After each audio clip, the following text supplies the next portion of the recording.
Chapter 208. Greetings, Constable. Constable, have a pear. Constable, would you like to take a break at my shop and have a cup of tea? Along the way, Li Mu was greeted warmly by the people along the street. There was even a pear seller who stuffed 2 pears into his hands without any explanation. Li Mu gave one to Xiao Bai. Xiao Bai took a bite and eagerly brought the pear to Li Mu's mouth. She said, "This pear is so sweet. Have a taste, benefactor." Li Mu took a bite of the pear. It was indeed as sweet and juicy as Xiao Bai had described. At the same time, he also sensed a weak psychokinesis from the people on the street. There was no psychokinesis until they were far away from the yamen entrance. This was because the people here did not know Li Mu and did not see what happened on the street that day. However, it did not matter. For the sake of cultivation, Li Mu would let the people of Fairy's capital know his name sooner or later. By then, he would be able to absorb the psychokinesis no matter where he went. He and Xiao Bai walked to another street. After a few steps, the sound of hurried horse hooves came from behind. Giddy up! A few fast horses galloped across the street. The people on the street quickly dodged. A young lady could not dodge in time and tripped on the ground. Seeing that the leading horse was about to charge over, Li Mu's figure flashed and appeared in front of the young lady. He raised his head and looked coldly at the horse. The horse was startled and raised its front hooves high, almost throwing the man on the horse off. "You're courting death. How dare you block my way?"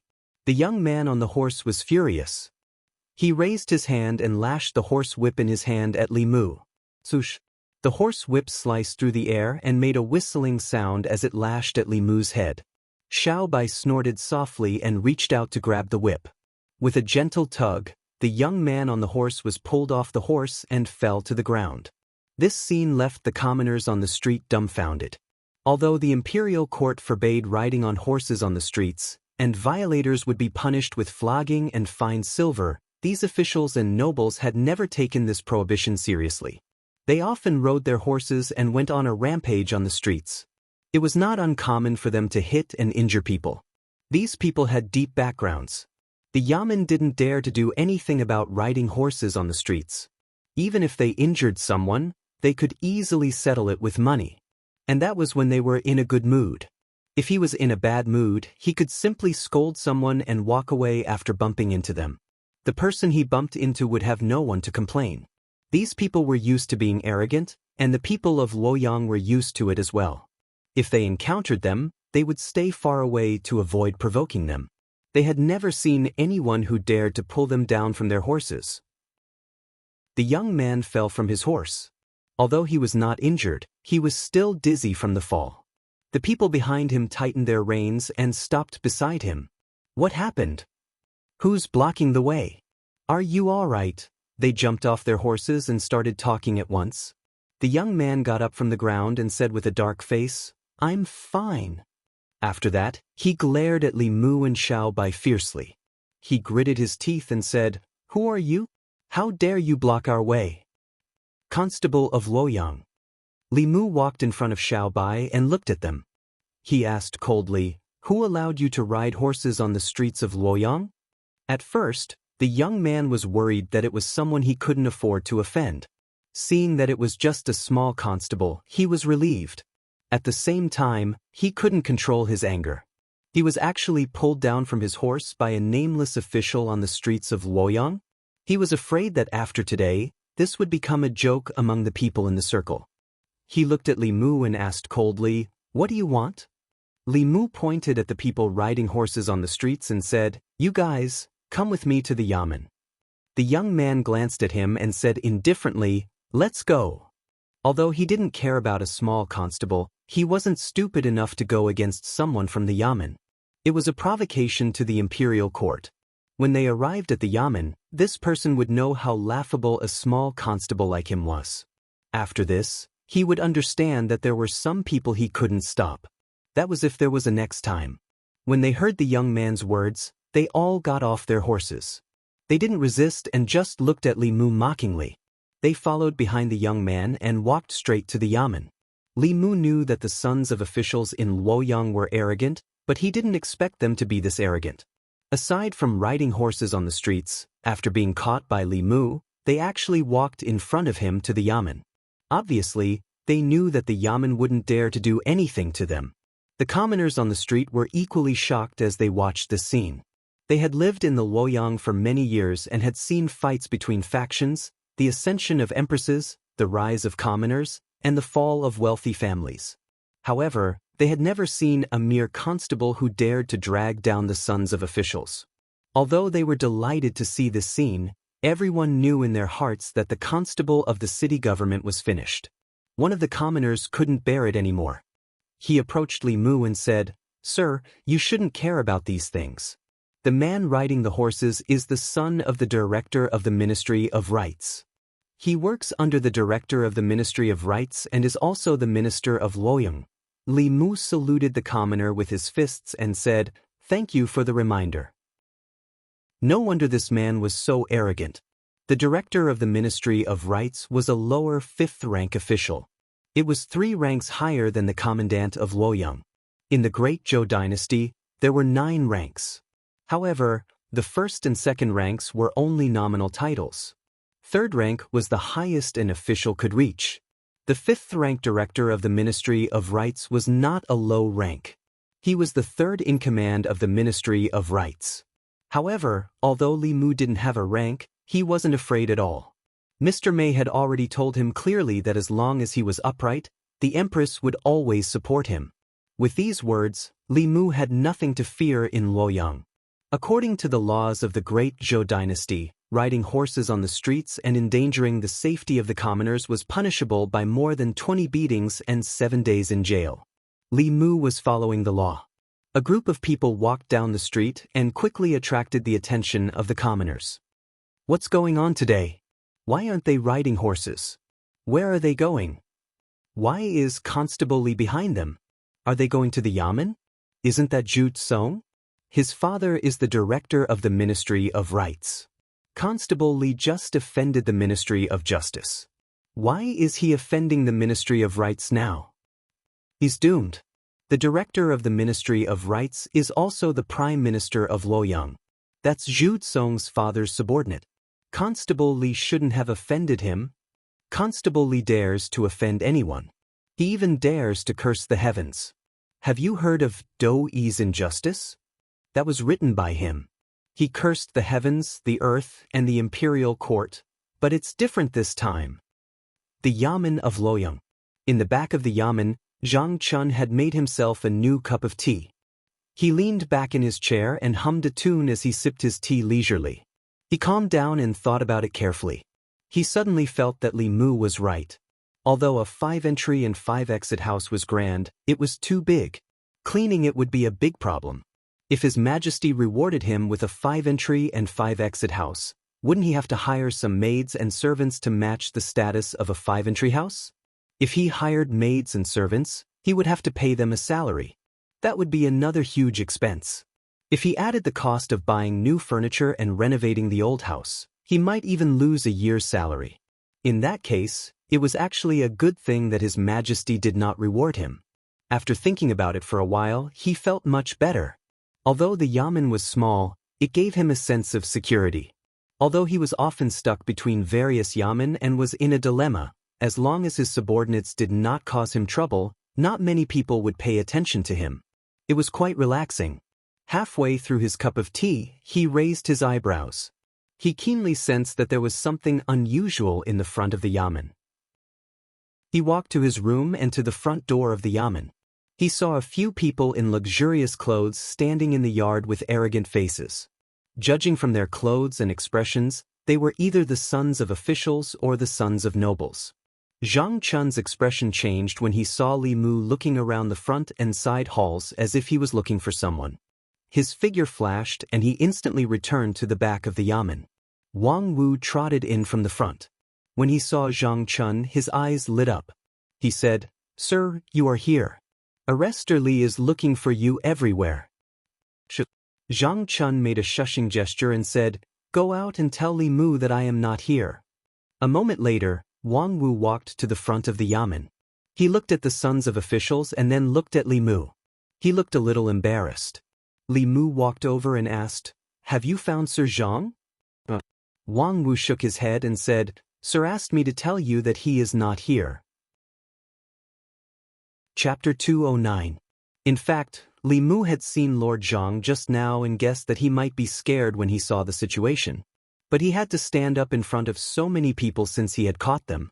After all, Li Mu was only an arrester. He only had the power to catch people but not to try cases. Li Mu walked to the back of the office and saw a figure about to slip away from the back door. Li Mu raised his hand and said, Lord, it was impossible to slip away now. Zhang Chun turned around and coughed softly. He put on a serious face and said, It's Li Mu. I just came back. What's the matter? Li Mu went straight to the point and said, A few officials' sons were riding horses on the street and almost hurt the people. I brought them back and need you to try them. Zhang Chun said, What's there to try? According to the law, they should be flogged 30 times and imprisoned for 7 days. You decide. Li Mu said, I'm just an arrester. I don't have the power to punish them. As soon as he finished speaking, Wang Wu suddenly ran in and said, Lord, the Prime Minister is here. Among the 3 officials in the government office, the positions of Divine Capital Magistrate and Prime Minister had always been held by officials from other offices because of the frequent changes. The Prime Minister was the Minister Counselor of the Ministry of Rights. Zhang Chun walked out and a man in official uniform looked at him. He cupped his hands and said, I'm Jing Bin.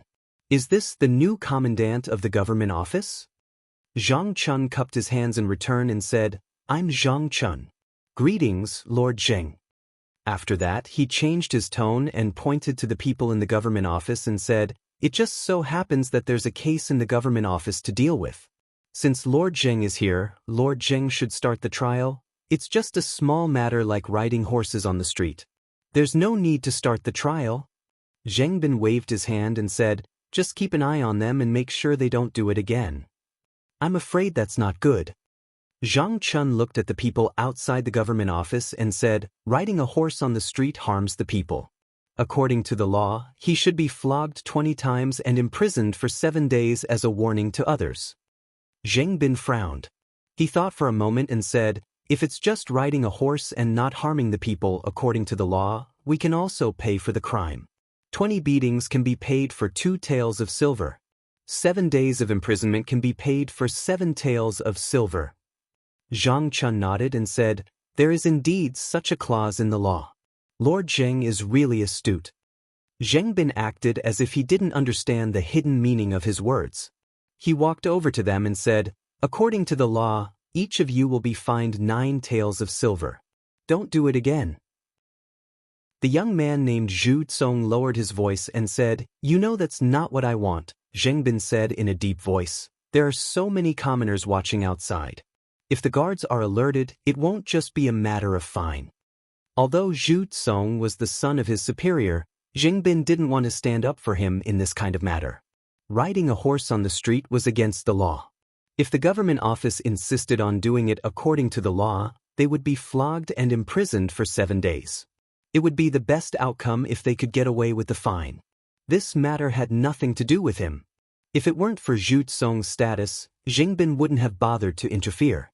The situation in Luoyang was unclear and there were undercurrents. It was best to solve it this way. If the matter was blown out of proportion, it wouldn't end well. Wouldn't he be in trouble? Zhu Tsong finally fell silent. He took out a banknote and handed it to Zheng Bin. He said, This is our fine. Keep the change. He walked past Li Mu and grinned at him. We'll meet again. With that, he strode out of the government office with the others. Zheng Bin handed the banknote to Zhang Chun and said, I'm leaving too. Before I go, I'd like to remind Lord Zhang that we, as officials, must teach our subordinates well. Don't meddle in things that shouldn't be meddled in, and don't say things that shouldn't be said. Don't be dragged down by them. Zhang Chun glanced at him and said lightly, I've taught my subordinates well. Lord Zheng, you don't have to worry. Zheng Bin looked at him one last time and turned to leave. Li Mu sighed and said, I've troubled you again. Zhang Chun patted him on the shoulder and comforted him. You're just doing what a bailiff should do. You're in your position and you're in charge. This is my trouble. You mean you're not afraid of me causing trouble? I'm afraid. You have His Majesty behind you, But I don't, Li Mu said. Are you complaining about His Majesty? Zhang Chun said, how would I dare to complain about His Majesty? His Majesty is wise and observant. He serves the country and the people. Other than being a little biased, he's good in every way. In fact, Li Mu didn't want to cause trouble for Lord Zhang, but he was just a lowly bailiff. Even if he wanted to bear the burden for him, he wasn't qualified. He sighed and said, if only I could be the Shendu commandant. Zhang Chun looked at him and said, if you're the Shendu commandant, what will I do? Li Mu explained, I'm saying if that's what you mean, that's what you really think. No, Zhang Chun suddenly looked at Li Mu and said, I understand. You want to keep causing trouble so that you can send me in as soon as possible. That way, you'll have a chance to replace me, right? Li Mu hurriedly said, you're mistaken, Lord. I don't mean that, Zhang Chun said angrily. I don't dare to do anything that you dare to do. Don't call me Lord. You're my Lord. Li Mu thought about it and said, Old Zhang, listen to me. Zhang Chun stared at him and said, okay, I'm still here and you don't even call me Lord. Have you not put me in your eyes since long ago? At this moment, Li Mu really wanted to send him in. Zhang Chun left in a huff. The bailiffs led by Wang Wu looked at Li Mu with admiration. Li Mu looked at Wang Wu and asked, does the Shendu commandant really have a law that uses silver as punishment? In the North Commandery, silver was fine, but the punishment couldn't be reduced. This was the first time Li Mu saw that silver could be used as punishment. Wang Wu nodded his head and said, unless it is a murder case, all other cases can be reduced or exempted from punishment through the fine of silver. This is the law set by the previous emperor. At that time, the national treasury was empty, so the previous emperor ordered the Ministry of Justice to change the law in order to enrich the national treasury. Li Mu shook his head. No wonder the Shao dynasty was getting worse and worse every year after Emperor Wen's death. Even if it was a rich and powerful family that enjoyed special privileges, the dynasties that openly displayed such privileges all died very quickly in the end. On the surface, this law was targeted at everyone. As long as one had money, they could use silver as punishment. However, ordinary people couldn't afford the silver used as punishment. To the officials and rich and powerful families, silver was nothing. This was why they were so unscrupulous and caused the current chaos in the Shendu Commandery. Li Mu walked out of the yamen. Some of the people outside had yet to disperse. This time, Li Mu felt an extremely weak telekinesis from them. It couldn't be compared to when they punished the old man. It was clear that although Li Mu brought the officials' sons into the yamen, they swaggered out of the yamen. This would only make the people disappointed in the yamen and not trust it. Li Mu returned to the yamen and asked Wang Wu to find a thick law of the Great Zhou.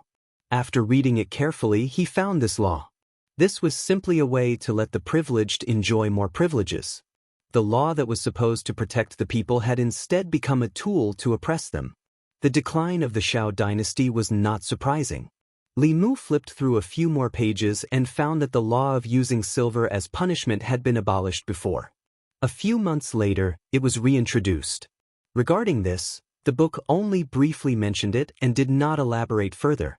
Li Mu checked the law of the Zhou dynasty again and found the reason. This book was a supplement to the explanation of the law. It also recorded the development and changes of the law. The book recorded that more than 10 years ago, a young official from the Ministry of Justice proposed a change in the law. One of the changes was to abolish the use of silver as punishment. Unfortunately, this change only lasted for a few months before it was declared a failure. Li Mu was not surprised by this. The various changes proposed by that official were from the perspective of the people. They harmed the interests of the privileged and would inevitably encounter unimaginable resistance. Li Mu walked out of the yamen with a helpless expression. As long as the law was still in place, he couldn't do anything to these people. As an arrestor, he had to act according to the law. The sound of hurried horse hooves came from the front. The young man galloped past Li Mu and turned his horse back. He said, "Isn't this arresterly? I'm sorry, I was riding on the street again." He had a mocking expression on his face.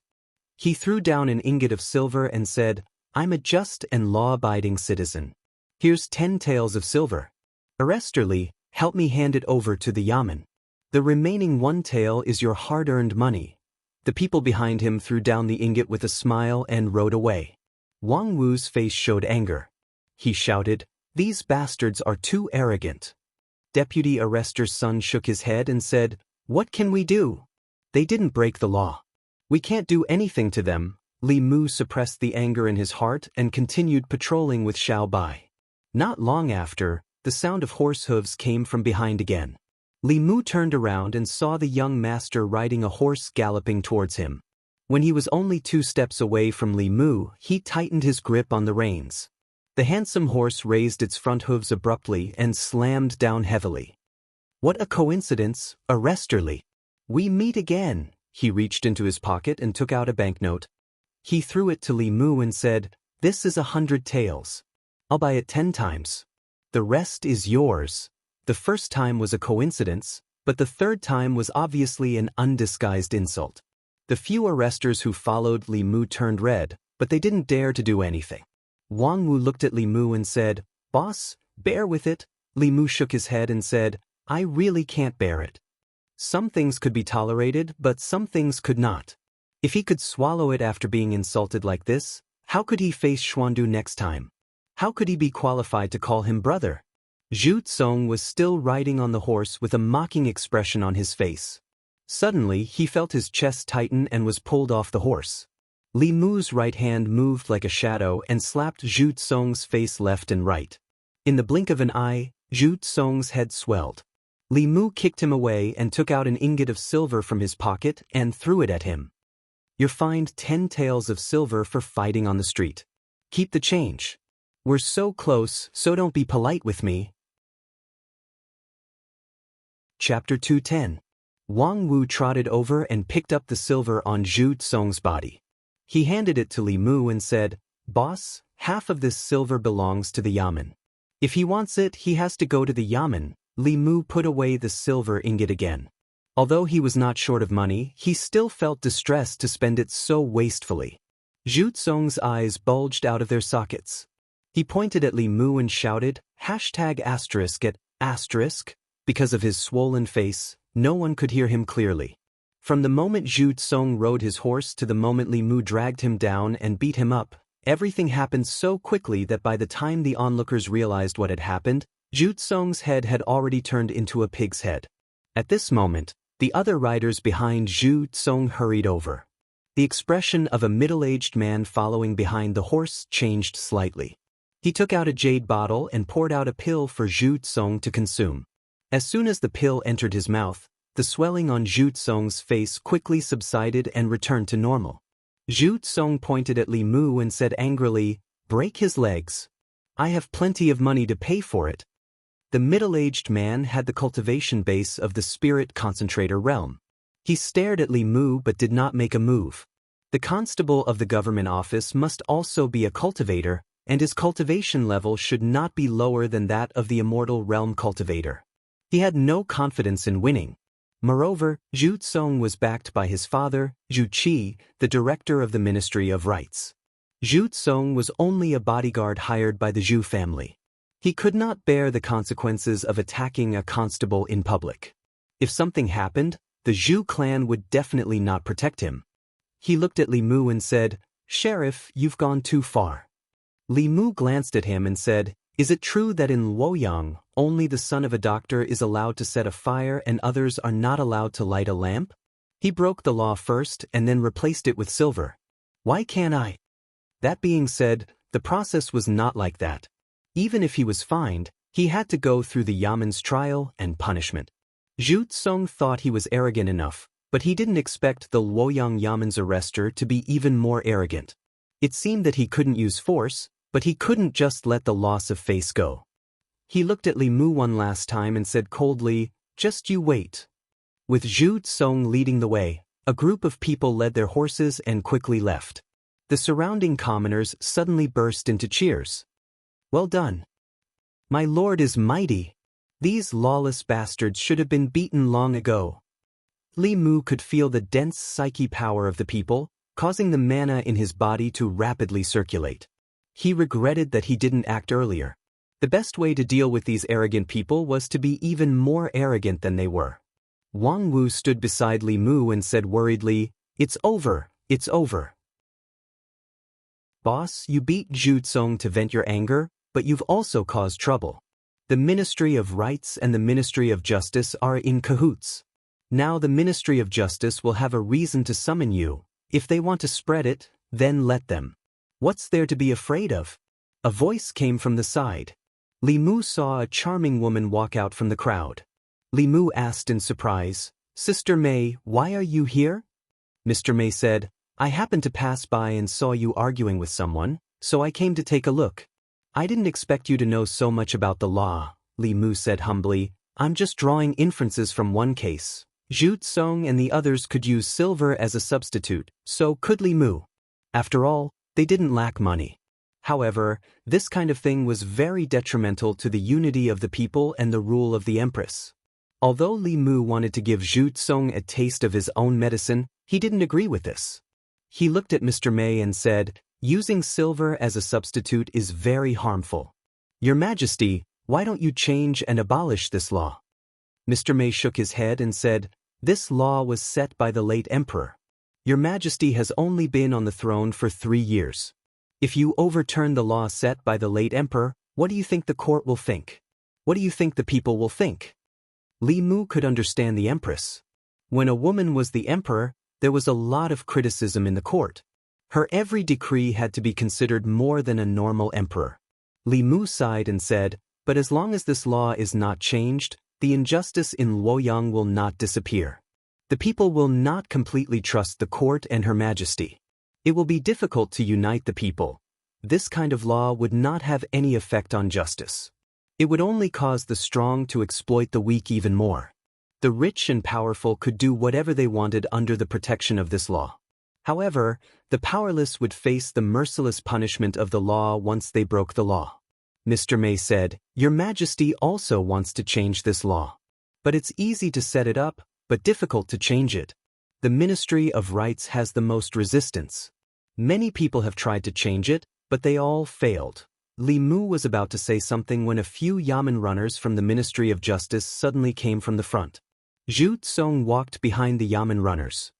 He pointed at Li Mu and said, "It's him." A Yamen runner walked up to Li Mu and said, "Are you the one who beat up young Master Zhu on the street?" Li Mu nodded and said, "It's me." "You admit it without hesitation." The Yamen runner snorted and said, "If that's the case, come with us to the Ministry of Justice." Mr. Mei glanced at Li Mu and said, "Since they want you to go, just go." Then she transmitted her voice to him, "Don't forget that you're His Majesty's man. When you get to the Ministry of Justice, be more arrogant. Don't embarrass His Majesty. If anything happens, the internal guard will cover for you." With her words, Li Mu felt much more at ease. It seemed that the internal guard wanted to make a move against the Ministry of Justice, and this was the perfect opportunity. Li Mu looked at the Yamen runners from the Ministry of Justice and said, "Let's go." Seeing that Li Mu was very cooperative, the people from the Ministry of Justice didn't beat him up. Li Mu followed them to the Ministry of Justice leisurely. Some of the people on the street also gathered at the entrance of the Ministry of Justice out of curiosity. There were many government offices in Luoyang, and their powers were chaotic. The Luoyang government, the Ministry of Justice, the Supreme Court, and the Censorate could all handle cases. However, the latter two usually only acted on the emperor's orders. The Luoyang government didn't have a strong presence these years. Most of the cases in Luoyang were handled by the Ministry of Justice. In the Ministry of Justice, there was only one minister and one assistant minister. These two were highly respected and could directly participate in the political discussions. They rarely interfered with the internal affairs of the Ministry of Justice. In the past, all the cases in the Ministry of Justice were handled by these two ministers. In the court of the Ministry of Justice, the seat in the middle was empty. The minister of the Ministry of Justice sat on the side and looked at Li Mu. He asked, "Are you the arrestor of the Luoyang government, Li Mu?" Li Mu said, "Yes, I am." The minister of the Ministry of Justice knocked on the gavel and asked, "How dare you? Do you know your crime?" Li Mu said, "Sir, what crime have I committed?" The minister of the Ministry of Justice said, "You beat up the son of an official on the street, and you dare say you're not guilty?" Li Mu raised his head and looked directly at him. He said in a neither servile nor overbearing tone, "This person has repeatedly ridden a horse on the street. Instead of being ashamed, he is proud of it. He trampled on the law and insulted the dignity of the imperial court. Shouldn't he be punished?" The minister of the Ministry of Justice snorted. "Even so, it should be handled by the Luoyang government. You're just a small official. What right do you have?" Li Mu pointed at him and said, "This person trampled on the law and insulted the imperial court. You're a dog official. Why don't you interrogate him and interrogate me instead? What right do you have to wear that official's uniform and sit in that position?" Li Mu's voice was like thunder echoing in the court of the Ministry of Justice. Mr. Mei had asked Li Mu to come to the Ministry of Justice to be as arrogant as possible. Li Mu didn't know if he was arrogant enough. She obviously wanted to use this incident to catch the Ministry of Justice in trouble. Li Mu naturally had to cooperate with her. In the court, Zhu Tsong and the bailiffs of the Ministry of Justice were dumbfounded. Arrogant, he was too arrogant. At this moment, Zhu Tsong suddenly felt that compared to the constable of the Luoyang government, the things he had done were nothing. He dared to point at the minister of the Ministry of Justice's nose and call him a dog official in the court of the Ministry of Justice. He didn't deserve to sit in that position and wear that official's uniform. Even if Zhu Tsong had 10 more guts, he wouldn't dare to do that. But soon, a smile appeared on his face. How dare he be so arrogant in the court of the Ministry of Justice? Let's see if he's dead this time. Li Mu didn't try to suppress his voice. He even used a bit of his power. His voice passed through the court of the Ministry of Justice and into the other offices of the Ministry of Justice. It even passed through the courtyard of the Ministry of Justice and reached the outside. The managers, and scribes of the various offices of the Ministry of Justice put down what they were doing and walked out of their offices in shock. They looked in the direction of the court. Who is this? Who dares to insult the minister in the court of the Ministry of Justice? Isn't this person too bold? When Li Mu's voice came from outside the Ministry of Justice, the people on the street were stunned. They couldn't believe their ears. Is that the constable from earlier? How dare he insult an official of the Ministry of Justice in the court of the Ministry of Justice? He's too bold. You don't know yet, right? This Constable Li is the one who wrote Do Yi's Injustice. He even dares to insult the heavens, let alone an official of the Ministry of Justice, but he's done for. Insulting an official of the imperial court is a serious crime. It wasn't easy to get a good constable from the capital office. What a pity! In front of the crowd, a charming woman smiled. She chuckled and said, as expected of him, "This is outrageous." In the Ministry of Justice, a minister-counselor walked toward the court in anger. When he passed through the courtyard, he was blocked from behind by a figure standing in the courtyard. The minister-counselor hurriedly bowed and said, "Assistant Minister." The person in the courtyard waved his hand and said, "Go about your business." The minister-counselor hurriedly nodded and left. In the court, the minister of the Ministry of Justice recovered from his anger. He stood up abruptly and said angrily, "How dare you? You're the one who's bold." Li Mu pointed at him and scolded, "You can't tell right from wrong. You're a dog official. Do you still have the imperial court in your eyes? Do you still have His Majesty? Do you still have justice?" The minister of the Ministry of Justice was so angry that he trembled. He said loudly, "Men, drag him away. Flog him 50 times. As soon as he finished speaking, a figure quickly ran in from outside the court and whispered a few words into his ear.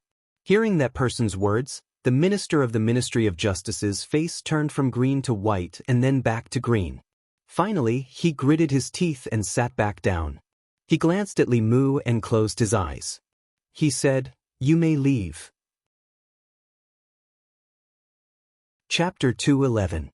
Li Mu was stunned by the sudden change in attitude of the director of the Ministry of Justice. Mr. Mei's words meant for him to be arrogant in the Ministry of Justice so that he could use it against them. Zhu Song's repeated disregard of the law was an insult to the imperial court. If he didn't punish Zhu Song and punished Li Mu instead, the consequences would be unimaginable. If Li Mu didn't have a powerful background, he could only grit his teeth and bear with it. However, he had the Empress and the inner guards behind him. If the Ministry of Justice really dared to punish him like that, he would be gone. It could be said that as long as Li Mu was upright, he had nothing to fear in Luoyang. The sudden change in attitude was obviously not what Mr. Mei wanted. Li Mu stood in the hall of the Ministry of Justice and looked at the Ministry of Justice's director. He said coldly, "You tell me to come, and I come. You tell me to leave, and I leave. Where do you think the hall of the Ministry of Justice is? How could a lowly official be so arrogant?" However, there were orders from above. The director's face turned red and his breathing quickened. He calmed down after a long time and asked, "What do you want?" Li Mu glanced at him and said, "Zhu Song repeatedly disregarded advice and seriously endangered the safety of the people in Luoyang. How do you plan to punish him?" The director closed his eyes. When he opened them again, his expression had returned to normal. He said, "Zhu Song repeatedly dissuaded criminals by disregarding his orders. He will be beaten 40 times and fined 100 taels of silver. Constable Li Mu of Luoyang will enforce the law impartially." Although his methods were wrong, he still protected the dignity of the imperial court. He shouldn't be punished. Zhu Song opened his mouth and was about to speak when the director glared at him. Li Mu asked, "You're not going to beat me?" The director said, "You can leave." Li Mu shook his head and said, "I'm not leaving." The director's eyes were already red. He asked, "What will it take for you to leave?" Li Mu pointed at Zhu Song and said, "I'll leave after you finish the fight. Sometimes, it takes two to clap." Li Mu felt that he was already arrogant enough. He had called the people of the Ministry of Justice dogs in the court of the Ministry of Justice, but the other party did not care at all. They even started to do things according to the law. He could not find any fault with them. He was afraid that he would not be able to complete the task that Mr. Mei had given him. The director of the Ministry of Justice took a deep breath and pointed at Zhu Kang, "Drag him out and execute him." The director of the Ministry of Justice was a good friend of his father, but he showed no mercy. Zhu Song obviously realized something. He didn't dare to say anything and let the two runners take him out. Soon, screams could be heard from the courtyard. Li Mu walked to the courtyard of the Ministry of Justice, crossed his arms, and looked down at Zhu Song being beaten. His attitude was very arrogant. Zhu Song was just an ordinary person who had not cultivated. He howled in pain under the torture. In Luoyang, many officials and sons of rich families had never cultivated. It was not because they did not have the conditions to cultivate.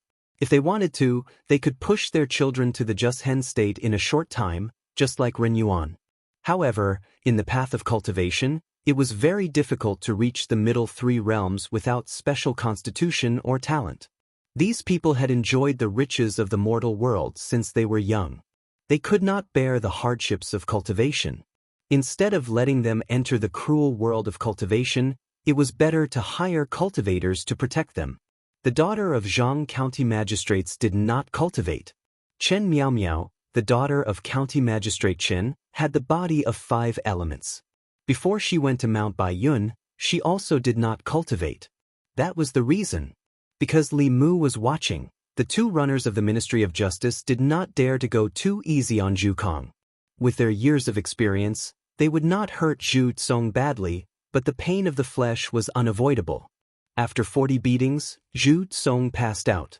The director of the Ministry of Justice looked at Li Mu and asked through gritted teeth, "Is that enough?" Li Mu knew that the people of the Ministry of Justice had already done so much. Today's matter would probably end here. If he continued to force Zhu Song, he would be the one to lose justice. Goodbye. Li Mu saluted the director of the Ministry of Justice with his hands folded. He took one last look at Zhu Song and strode out. Outside the Ministry of Justice, more than 100 people gathered there and looked at Li Mu with respect and admiration. He dared to beat up the son of an official on the street and scold the officials of the Ministry of Justice in the court of the Ministry of Justice. Only he, who was not afraid of heaven and earth, could do such a thing. Not only that, but he also forced the Ministry of Justice to enforce the law impartially and walked out of the Ministry of Justice unscathed. It was so unbelievable that many people's jaws dropped. Li Mu stood at the entrance of the Ministry of Justice and took a deep breath. He was almost intoxicated by the thick psyche power. In the courtyard of the Ministry of Justice, the director of the Ministry of Justice watched Li Mu walk out. He almost spat out a mouthful of blood. He looked at the person beside him and gritted his teeth. "Assistant Minister, why did you let him go?" The Assistant Minister of the Ministry of Justice shook his head and said, "There are internal guards outside. If this matter is not handled properly, the Ministry of Justice will have something on us. I'm afraid the internal guards have already set their eyes on the Ministry of Justice. If you don't handle today's matter well, you'll probably be on the way to the internal guards' prison." Hearing this, the director of the Ministry of Justice was stunned at first. Then he shuddered and quickly said, "Thank you for your reminder, sir. You're so considerate. For the sake of the people, for the sake of justice." The assistant minister of the Ministry of Justice looked out of the door with a mocking expression. No one knew if he was mocking Li Mu or himself. In the various courts of the Ministry of Justice, the officials were still discussing what happened in the court.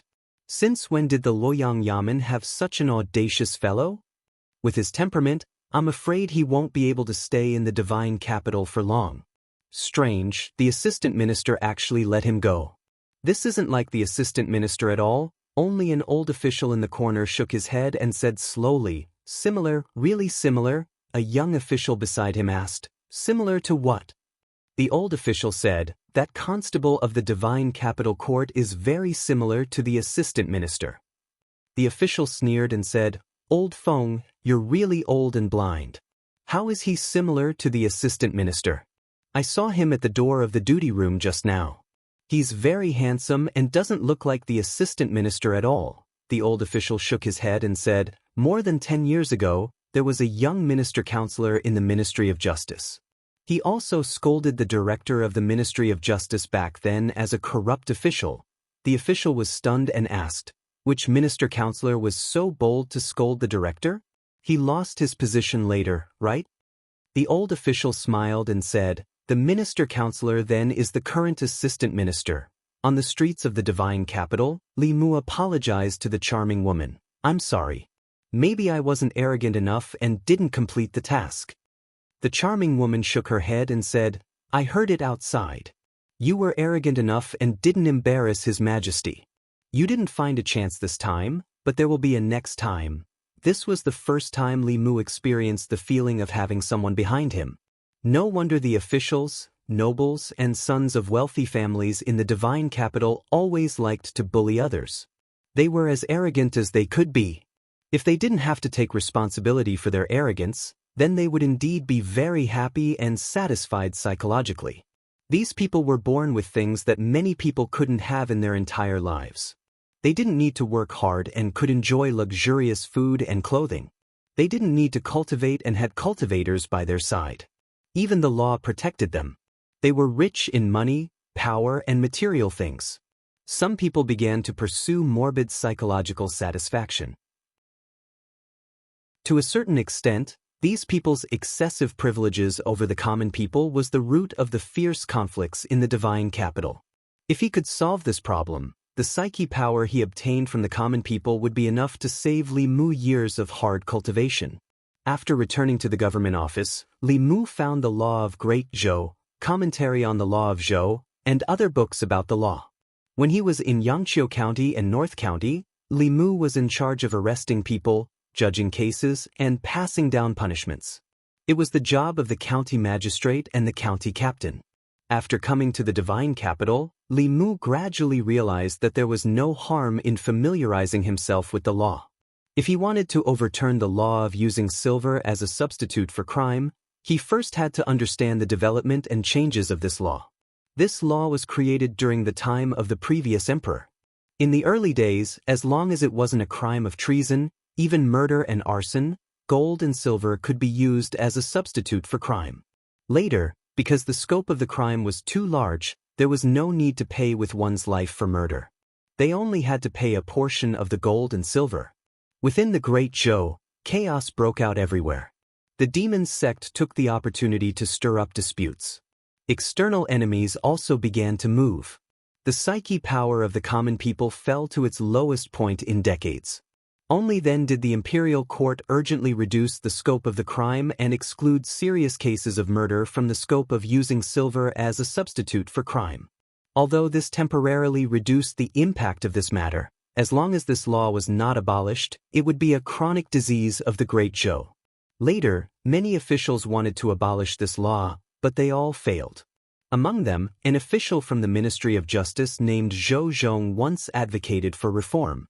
He briefly abolished this law for a few months, but the old forces with vested interests counterattacked and the reform failed. This official named Zhou Zhong advocated using law to rule the country. He emphasized that there was no distinction between close and distant relatives, no distinction between high and low, and that all punishments should be dealt with by law. He did not evade the ministers, and rewarded the good but not the common man. He insisted that the law should treat everyone equally and abolish the use of silver as a substitute for crime. This kind of thinking happened to coincide with Li Mu, who had a modern view of the law. However, although this person's thinking was advanced, he was opposing the entire ruling class. His ending shouldn't be very good, Li Mu sighed.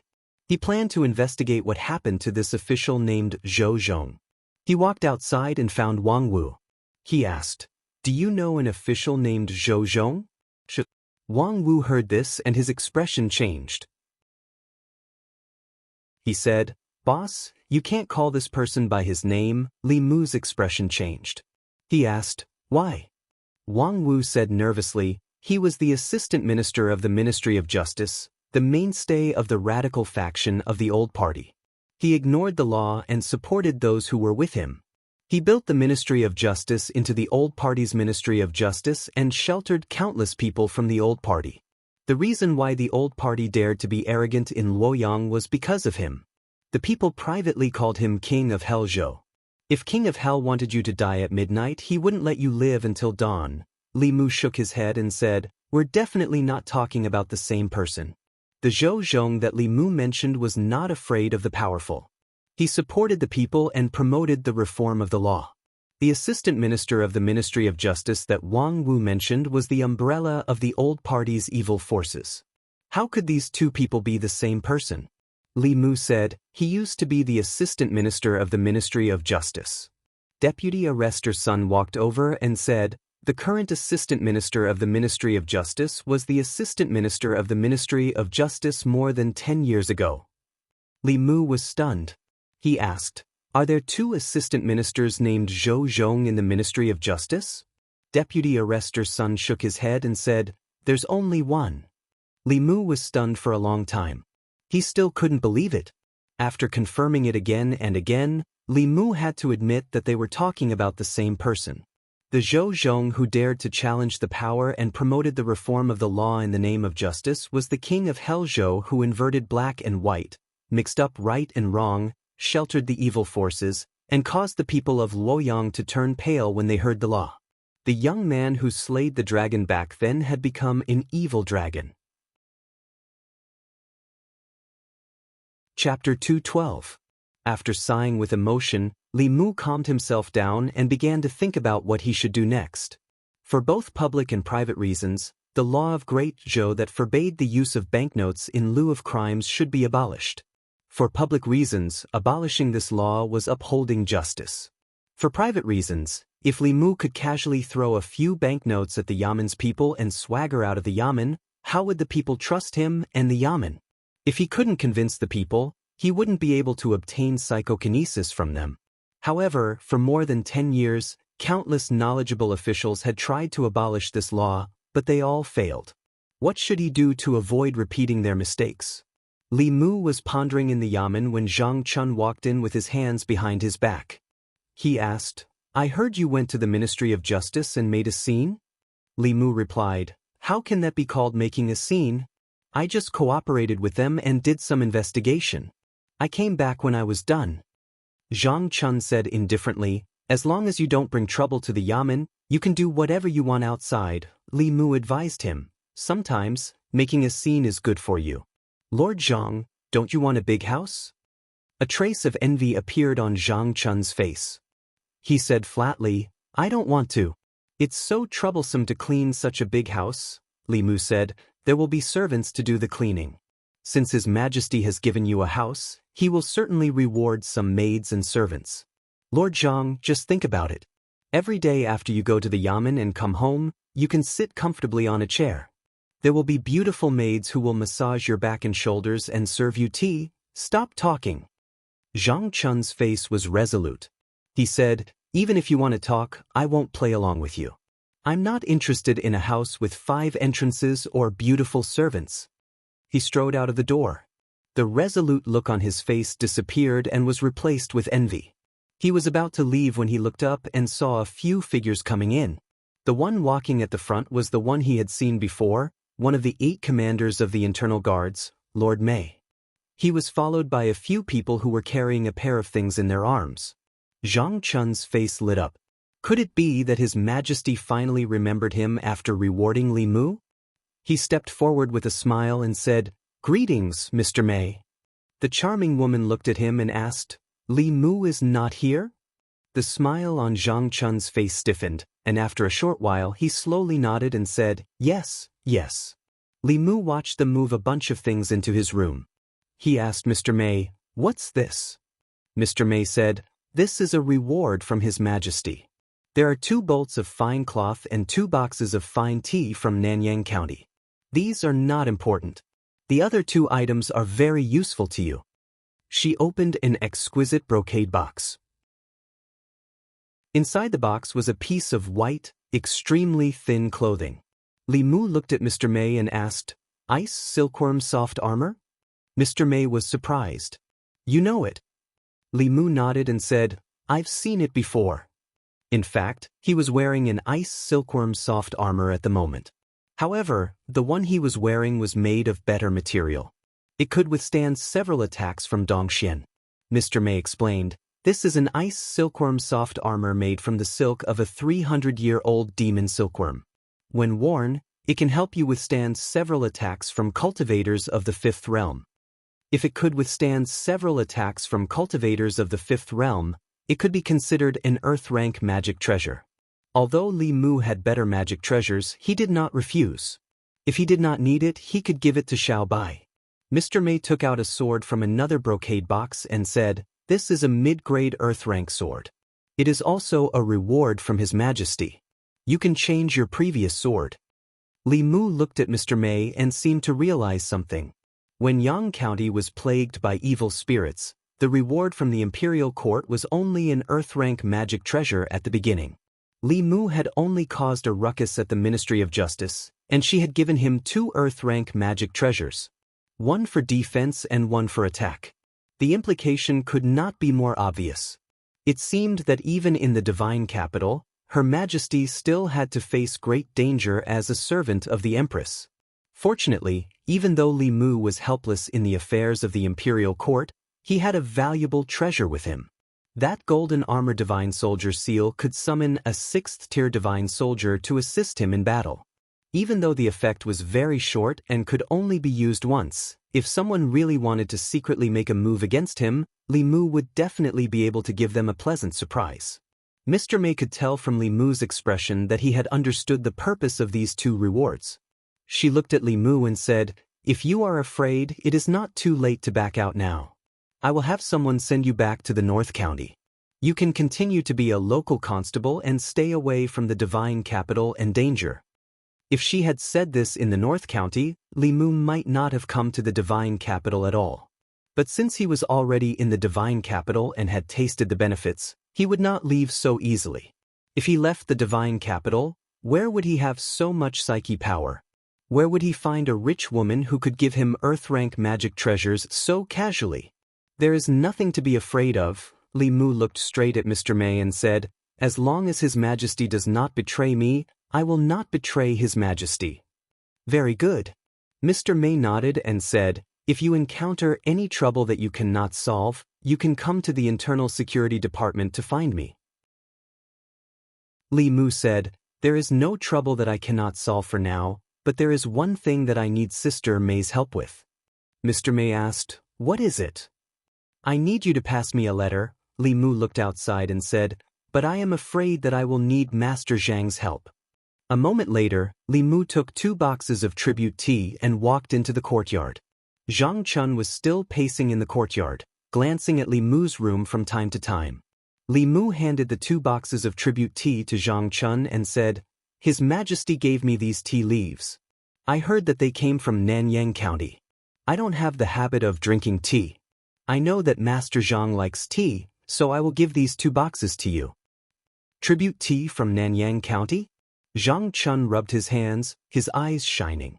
He said, "The tribute tea from Nanyang County is famous all over the world.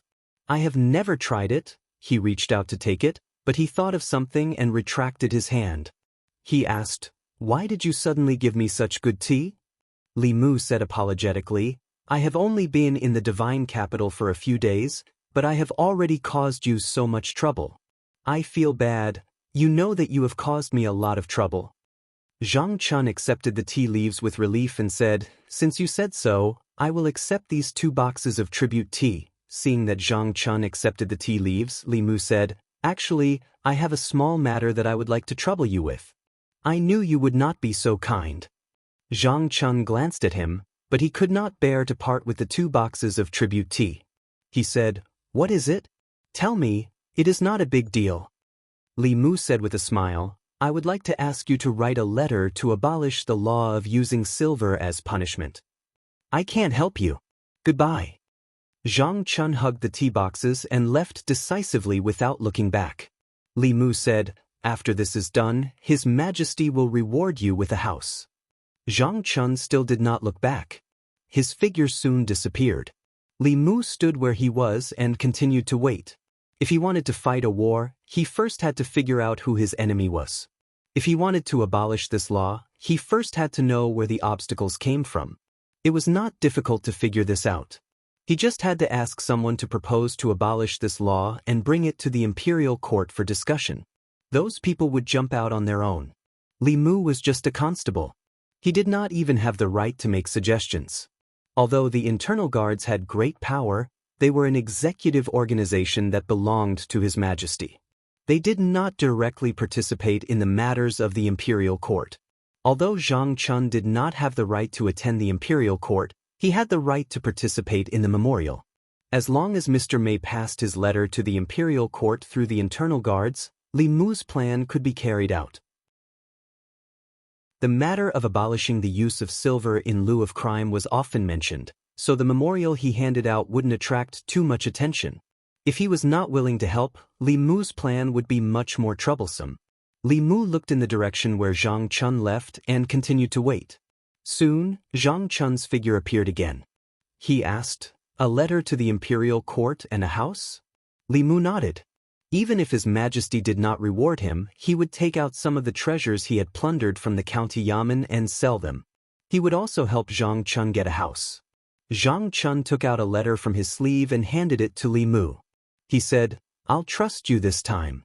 Don't lie to me." When he sent Mr. May away, Li Mu briefly mentioned that Commandant Zhang of the Luoyang Yamen enforced the law impartially and was upright for the people. Even though his family of 3 was squeezed into a small yard in the yamen, he still cared about the people. He was a role model for the officials in the imperial court. Chapter 213. After returning to her residence in the government office, Xiaobai sat cross-legged on the bed and cultivated with 2 pieces of spiritual jade in her hands. Li Mu took out the ice silk soft armor and the earth-rank flying sword that the Empress had bestowed upon him. He walked to the bedside and said, "You can wear this soft armor.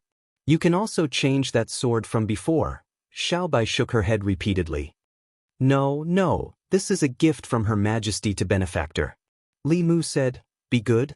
Just take it when I tell you to. I have better things." Lu Hanyan and Wan Wan were on Mount Baiyun and did not lack treasures. Xiaobai only had the sword that Li Mu had given her from the government office. The Empress's reward this time was just enough to help her upgrade her equipment. Li Mu took out Xiaobai's previous sword and swung it at the Earth-grade flying sword. The Earth-grade flying sword was undamaged, but a chip appeared on the previous sword. The difference in quality of magic treasures was very difficult to make up for with nurturing. Xiao Bai obediently put on the soft armor and put away the flying sword. She said, "Thank you, benefactor." Li Mu sat on the bedside and patted her head. He said, "We're family. There's no need to thank me." Xiao Bai rubbed her head against Li Mu's hand. Li Mu sat cross-legged on the bed and cultivated with her. Before the inner guard had news, all he had to do was wait. During this time, he planned to use the mental power in his body to cultivate. By now, Li Mu had a deep understanding of mental power. This power existed in his body and could increase the speed at which he guided spiritual qi. Whether it was guided from heaven and earth or absorbed from spiritual jade, it was several times faster than when he did not use mental power. In other words, this was using hard work to make up for the lack of innate talent.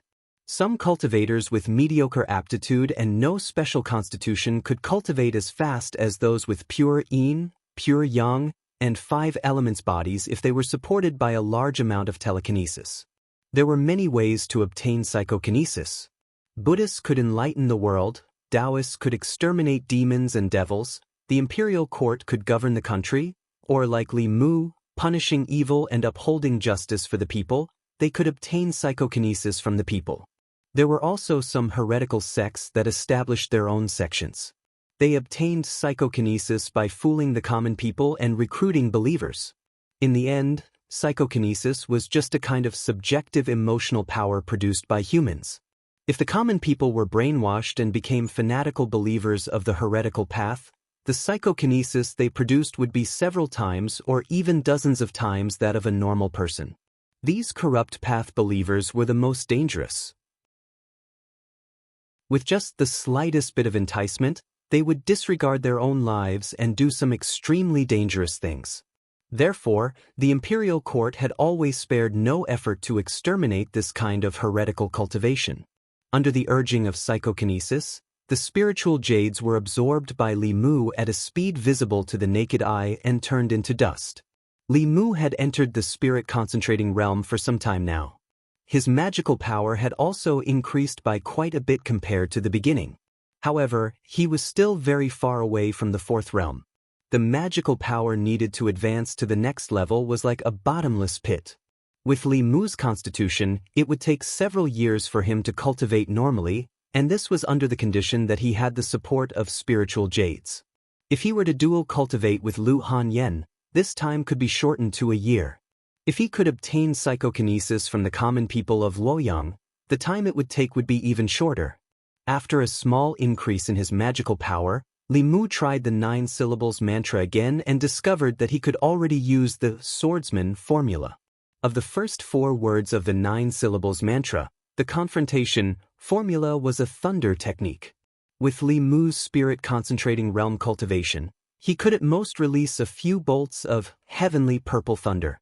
Under normal circumstances, only transcendent realm cultivators had the opportunity to come into contact with thunder techniques. The heavenly purple thunder was an advanced thunder technique used by 5th realm cultivators in the destiny realm. A Dao technique that could surpass 2 levels was considered superior among all Dao techniques. Although this type of purple thunder could not cause much damage to 5th realm cultivators, it was enough to crush 4th realm cultivators in terms of level. Li Mu had already mastered the army formula and the fighting formula. Now, he could also easily use the swordsman formula to directly mobilize the power of heaven and earth to recover his magical power. When he was in the prefecture city, Li Mu had already experienced the last few moves with the help of Chu Jiang of Gojoseon's great formation of 18 yin prisons. However, to truly use his own magical power, he would probably have to wait until he reached the transcendent realm. Early in the morning, Li Mu brought Xiao Bai and patrolled the Luoyang as usual. When they passed by the palace city, they could not help but take a few glances inside.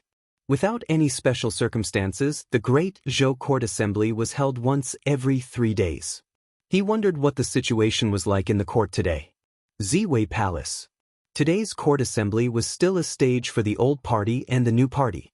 After the officials from both sides engaged in intense debate regarding several court matters, each side gained something and each side lost something. As usual, Her Majesty, the Empress, whose figure could only be vaguely seen behind the curtains, still did not speak. The court assembly was still hosted by her personal female official. At this moment, the officials were discussing a memorial. This memorial was from a minor official in the Luoyang Yamen. It bypassed the Minister of Governmental Affairs and passed directly to Her Majesty through the inner guards. Generally speaking, officials of the 4th rank and above were qualified to pass memorials directly to Her Majesty. Those below the 4th rank would first pass memorials to the Minister of Governmental Affairs. If necessary, the Minister of Governmental Affairs would then pass them to Her Majesty. However, there were also some officials who would take advantage of the situation and pass memorials directly to Her Majesty through various methods, hoping to gain Her Majesty's appreciation and take a shortcut to the officialdom. They would reach the heavens in one step and soar to the clouds. The memorial was written in hopes that the court would abolish the law of using silver in lieu of crimes in the Great Zhou's law. This matter was occasionally raised by officials in the court, but in the end it was left unsettled. After all, for most people in the court, this law was beneficial to them. Even if a portion of them agreed to abolish it, they would still remain silent after considering their own interests.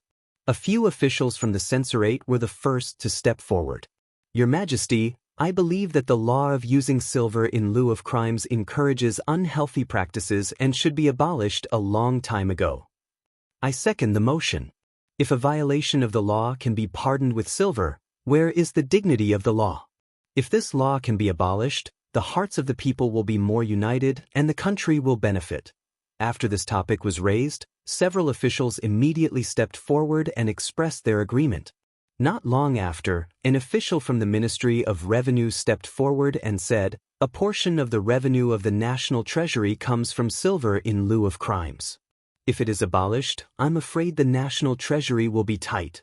The first official to step forward said, "Lord Wei, don't you think that using silver in lieu of crimes will cause the court to lose the hearts of the people?" The official from the Ministry of Revenue did not deny it.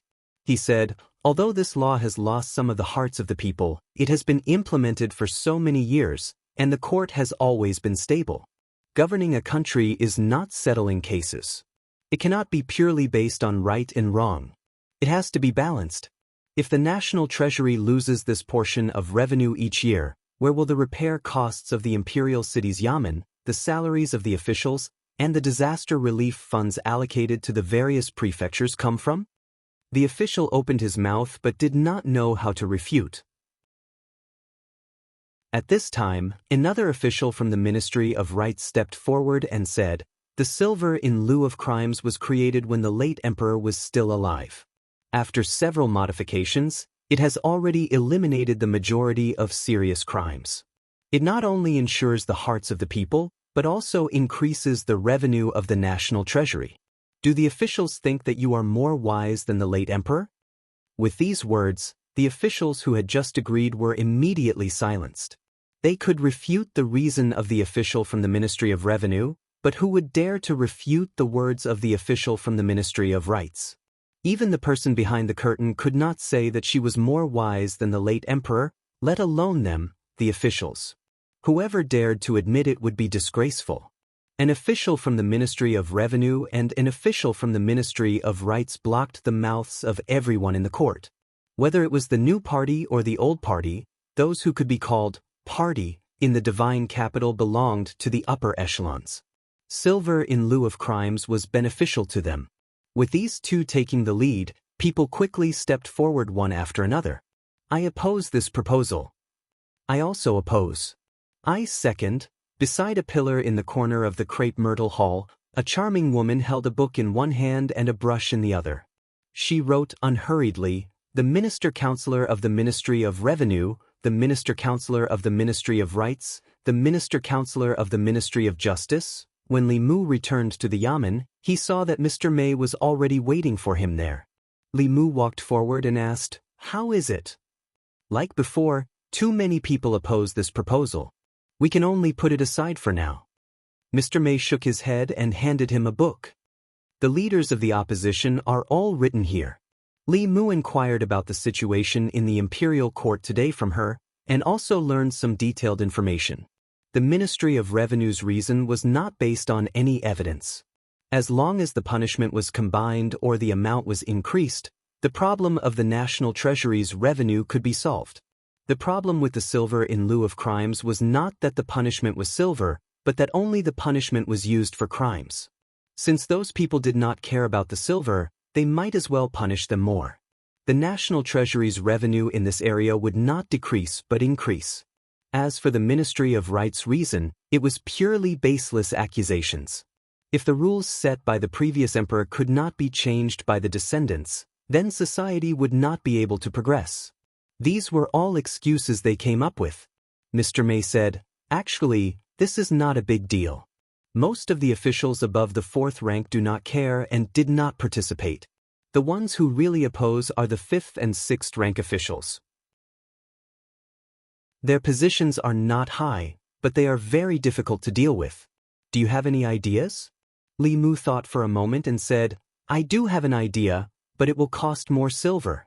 I wonder if your Majesty can reimburse me?" Chapter 214. After getting a definite answer from Mr. May, Li Mu was relieved. Lu Hanyan was not by his side, so he had to be frugal with his spending. He had to ask the Empress for reimbursement for this kind of official expenses. He walked to the front office and found Wang Wu. Wang Wu stood up and asked, "Boss, what's the matter?" Li Mu asked, "Are you familiar with the officials and nobles in Chengdu?" Wang Wu nodded and said, "Of course I am. In our line of work, we can have nothing, but we can't be blind. We have to be clear about who we can offend and who we can't. If one day we offend someone we shouldn't, we won't be able to wear this uniform anymore." It seemed that Wang Wu was the right person. Li Mu asked, "Do you know the Minister-Counselor of the Ministry of Revenue?" "The Ministry of Revenue has 2 Minister-Counselors," Wang Wu said. "Under the Ministry of Revenue, there are 3 Minister-Counselors. Under the Ministry of Revenue, there are 3 Minister-Counselors. Their official positions are half a rank higher than our Commandant Darren." Mr. May seemed to have expected Li Mu to have this question. He even thoughtfully put a bracket after the Minister-Counselor of the Ministry of Revenue with the word Wei in the bracket. Li Mu said, "Minister-Counselor Wei." Wang Wu was obviously familiar with the officials in the court. He immediately said, "Then it's Lord Wei of the Ministry of Revenue." Li Mu asked again, "Who's in his family?" This time, Wang Wu thought for a while and said, "In Minister-Counselor Wei's family, other than him, has a wife and 2 concubines. He and his wife have no children. The second concubine gave him a daughter, and the third concubine gave him a son. Lord Wei likes the son very much and usually spoils him to the heavens." Li Mu was not surprised to know that he was an official of the Ministry of Revenue. However, knowing so much about his family was a bit hard to believe. Li Mu looked at Wang Wu in surprise and asked, "How are you so familiar with this?" Wang Wu quietly returned to the duty room and quickly ran out with a thick book in his arms. He said, "This is what I saved up with great difficulty over the years." Li Mu flipped open the book and was momentarily stunned. This book was clearly written by Wang Wu himself. It detailed the various officials in the capital, the 3 provinces, 6 departments, 9 temples, and 24 divisions, as well as their family situations. There was even an analysis of the personalities of the officials in the Yamen, including the mobilization of the officials in the Yamen. It was all written in the book. This was practically a true record of Great Zhou's officialdom. Li Mu asked, "Why do you remember these things?" Wang Wu sighed and said, "I was afraid of offending someone I shouldn't offend.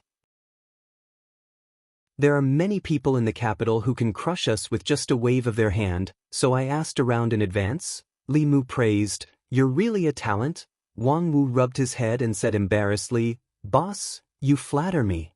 Li Mu quickly found a breakthrough point from Wang Wu's words. He asked Wang Wu, "Tell me about Minister-Counselor Wei's son."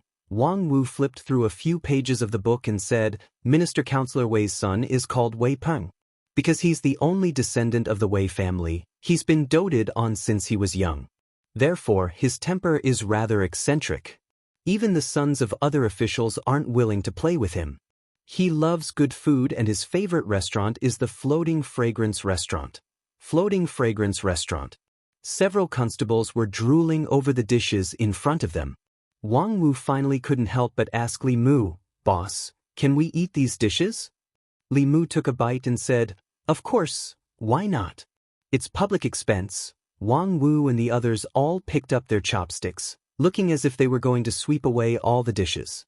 Although the floating fragrance restaurant wasn't the best restaurant in Luoyang, it was still a place they couldn't afford. A dish here cost more than their monthly salary. Li Mu glanced at them and said, "Eat slowly. Don't embarrass the yamen." Li Mu was used to eating Lu Hanyan's dishes. The food here was tasteless to him.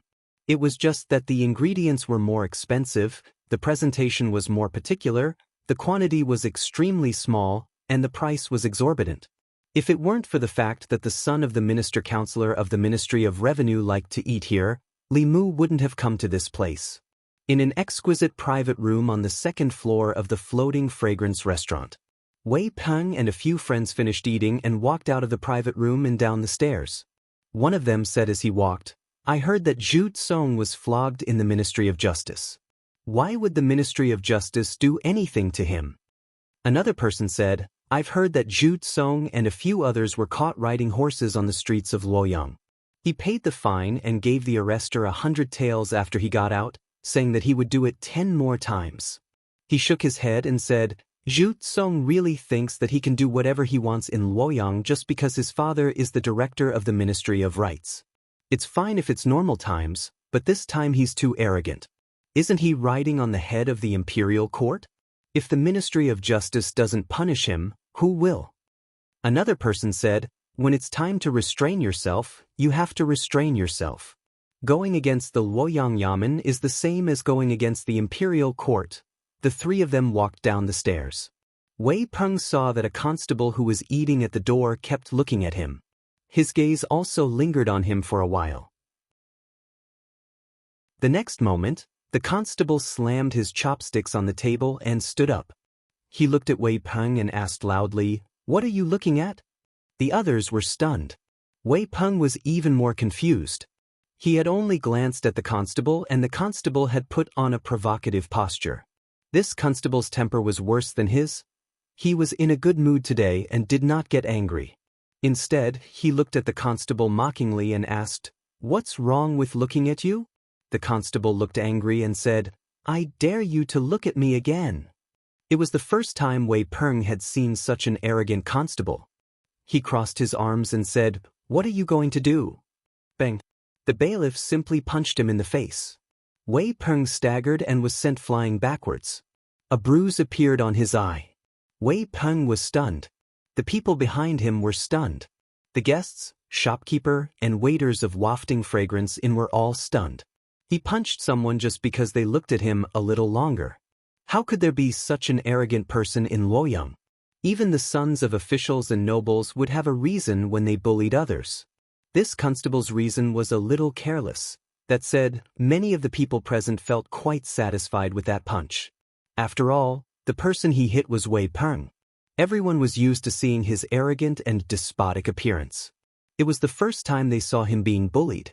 The constables were also stunned. Wang Wu had never thought that the reason Li Mu asked him about Minister Wei's vice-director was because of this. The pain that came from his eyes stunned Wei Peng for a moment before he woke up. Then he clearly realized something. He had been beaten up.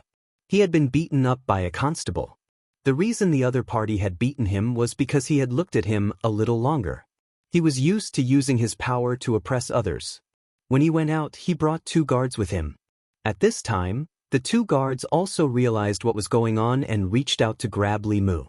These 2 people were in the spirit-condensing realm. Li Mu did not move. He just glanced at them. The 2's outstretched hands stopped in midair. Cold sweat seeped out of their foreheads. They did not attack again and retreated to Wei Peng's side. The other 2 looked at Li Mu in shock. Li Mu looked at them and asked, "What are you looking at?" Thinking of Wei Peng's fate, the 2 immediately looked away and shook their heads. "Nothing, nothing." Wei Peng covered one eye and looked at the 2 with his other eye. He said angrily, "What are you still standing here for?" One of the guards said, "Young master, he is at the 3rd realm. We are no match for him." Li Mu took one last look at them and left under Wei Peng's resentful gaze and the shocked gazes of the surrounding people. The three young men behind Wei Peng were at a loss. They did not know what to do. After all, they had always been the ones who took the initiative. They were also the ones who left. Now that they were being bullied, they could not win in a fight. If they scolded him, they would probably be beaten up again. That person was extremely unreasonable. Even if they looked at him a little longer, they would be punched. If they scolded him, it would not be a matter of 1 or 2 punches. One of them looked at Wei Peng and asked, "What do we do next?" Wei Peng's face darkened. He said, "Go to the Ministry of Justice." Li Mu left the restaurant and walked leisurely to the government office. Wang Wu followed behind him and asked with his mouth agape, "Boss, what are you doing?" Li Mu could not be bothered to explain to him. He said, "You will know in a while." Wang Wu said anxiously, "What do you mean by in a while?" "The people from the Ministry of Justice will be here soon." "We are the unreasonable ones this time." Wang Wu's prediction was right. The people from the Ministry of Justice came very quickly, even faster than Li Mu arrived at the government office. When he returned to the government office, the people from the Ministry of Justice were already waiting outside. Li Mu had already met a few bailiffs from the Ministry of Justice twice. The leader looked at him with a cold smile and said, "Constable Li, I'm afraid we'll have to trouble you to come with us." Li Mu did not refuse. He said, "Let's go." Xiao Bai ran out of the government office and asked softly, "Benefactor, what's the matter?" Li Mu said, "Nothing. You stay in the government office first. I'll be back in a while." The bailiff from the Ministry of Justice had a mocking expression on his face. Last time, he was the reasonable one. Under the threat of the internal guards, the doctor did not dare to judge randomly. This time, he was the one who beat someone first.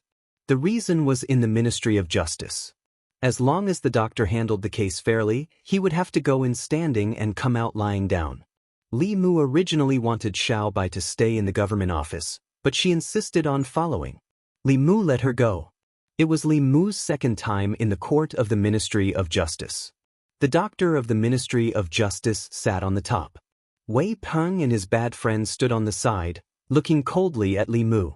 The doctor knocked on the gavel and asked, "Li Mu, Wei Peng said that you beat him up for no reason. Is this true?" Li Mu explained, "Who told him to look at me?" The doctor said in a low voice, "He only looked at you, and you beat him up?" Li Mu looked at Wei Peng and asked, "Haven't they done this kind of thing before?" The doctor knocked on the gavel again and said, "I don't care about the past. I only want to ask about the present. Did you beat Wei Peng up for no reason at Spring Fragrance Brothel?"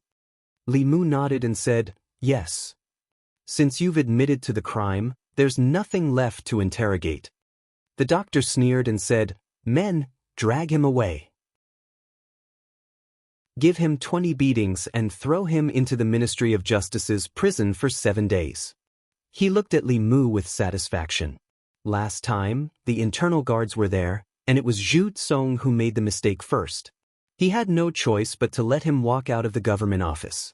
But this time was different. This time, Li Mu beat Wei Peng first, and Wei Peng did not do anything from the beginning to the end. This case could not be simpler. Even if the Heavenly Emperor came today, he would still be guilty. When the 2 bailiffs from the Ministry of Justice came up, Li Mu suddenly stretched out his hand and said, "Wait." The doctor said, "Do you have anything else to say?" Li Mu raised his head and said, "According to the laws of the Great Show, Volume 2, Article 13, those who beat up others for no reason can be punished with less than 20 beatings and imprisoned for less than 7 days, depending on the severity of the injury. Wei Peng's eyes are bruised, but it's only a minor injury. Sir Doctor, you sentence me to 20 beatings and imprisonment for 7 days. This is an abuse of punishment. According to the laws of the Great Show, Volume 25, Article 47, any official who abuses punishment will be fined a month's salary for a light punishment or removed from office for a heavy punishment." The doctor looked at Li Mu, who was calmly explaining the laws of the Great Zhou to him, and felt as if there was something stuck in his chest. He could not swallow it, but he could not spit it out either. Chapter 215. What made the director of the Ministry of Justice gloomy was that Li Mu had said so much, and every word he said was reasonable. According to the laws of the Great Zhou, as long as no serious injuries or deaths were caused, the maximum punishment for fighting would be 20 strokes of the cane and 7 days of imprisonment. Wei Peng only had a black eye, which was a light injury among light injuries. If he was sentenced to the most serious crime of fighting, he might not be able to convince the public. He was not afraid of not being able to convince the public, but he was afraid of not being able to convince the internal guard. This was a clear abuse of power, and a heavy punishment was a light crime. The internal guard was a sharp sword hanging over the heads of the officials of the divine capital. If this sword fell, even if he could keep his head, he would definitely not be able to keep his position. However, if he downplayed this matter, he would not be able to swallow the anger in his heart. He was a constable, and catching people was his job. Why would he study the laws of the Great Zhou? The director of the Ministry of Justice took a deep breath. After calming himself down, he said, "I won't imprison you.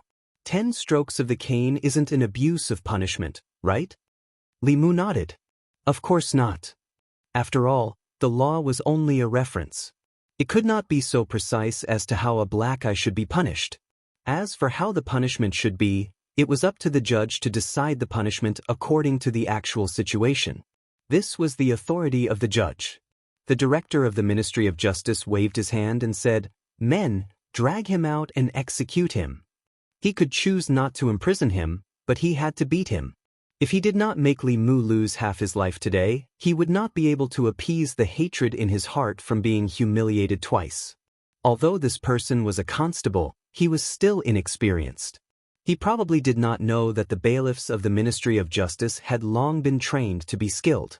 They could beat someone 100 times with the cane and only hurt the flesh. They could also beat someone to death within 10 strokes. Whether it was 10 strokes, 20 strokes, 100 strokes, or 200 strokes, they could all achieve the same result. The director of the Ministry of Justice gave the 2 bailiffs a look. After the 2 understood, a trace of fierceness appeared in their eyes. "Wait!" Li Mu stretched out his hand again. The director of the Ministry of Justice said angrily, "What else do you want?" Li Mu slowly said, "According to the law of the Great Zhou, Book 2, Article 13, the crime of fighting can be substituted with silver. And according to the law of the Great Zhou, Book 50, Article 1, it explains the substitution of silver. 1 cane can be substituted with 1 tael of silver. 10 canes, that is 1 tael of silver." Li Mu took out a piece of silver from his bosom and walked to the table where the director of the Ministry of Justice was sitting. He placed the silver on the table and said, "There's more than 1 tael of silver here. Keep the change." The director of the Ministry of Justice opened his mouth, but did not know how to refute. The silver of guilt was a rule set by the previous emperor, and it was still in use today. In today's morning court, he even stood out to oppose the proposal to abolish the silver of guilt. In other words, Li Mu's actions were in accordance with the law. However, this law had always been used by the Ministry of Justice to protect their accomplices. When had it ever been used on themselves? Li Mu looked at the director of the Ministry of Justice and asked, "Is there a problem?" The director of the Ministry of Justice did not speak.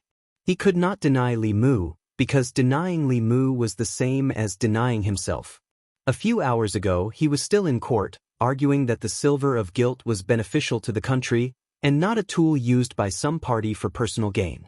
If he did not allow Li Mu to use the silver of guilt, he was afraid that the internal guards would immediately accuse him of abusing his power for personal gain. That would be the end of him. The director of the Ministry of Justice shook his head and said, "No problem." Li Mu said, "If there's no problem, I'll go back first. See you next time." Wei Peng had been standing to the side and watching. At this moment, he could no longer hold back. He pointed at Li Mu and asked the director of the Ministry of Justice, "Are we letting him go just like that?"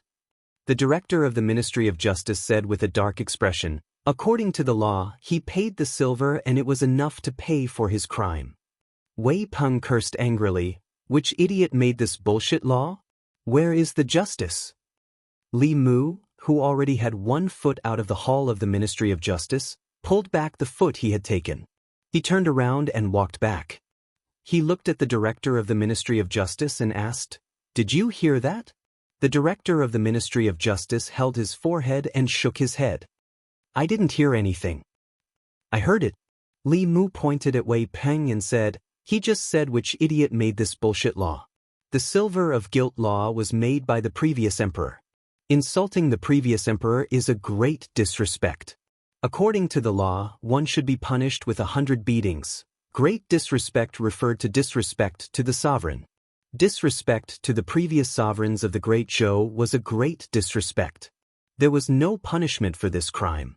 It was very small when it was small, but it was very big when it was big. If the sovereign was wise, he might just laugh it off.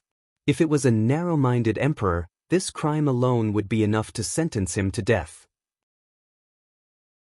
According to the law of the Great Zhou, great disrespect was punishable with 100 beatings. After 100 beatings, some people would be able to get out of bed the next day. Some people would die on the spot. The specific situation depended on the decision of the judge. Whether they lived or died, it was all within the law. Hearing this, Wei Peng's expression changed greatly. He said, "I didn't know this was made by the previous emperor. I am willing to use silver as a substitute." The director of the Ministry of Justice looked at him like he was an idiot. He said, "Murder, arson, disobedience, and great disrespect are not included in the list of crimes." When the silver was first made available, the national treasury became much more abundant in a short period of time. However, chaos arose in the country and the people were seething with resentment. Later on, the previous emperor had the Ministry of Justice make changes to this law. Many serious crimes were excluded from the list of crimes. However, great disrespect was never included in the list of crimes. Li Mu glanced at Wei Peng and asked the director of the Ministry of Justice, "This person insulted the previous emperor and committed the crime of great disrespect.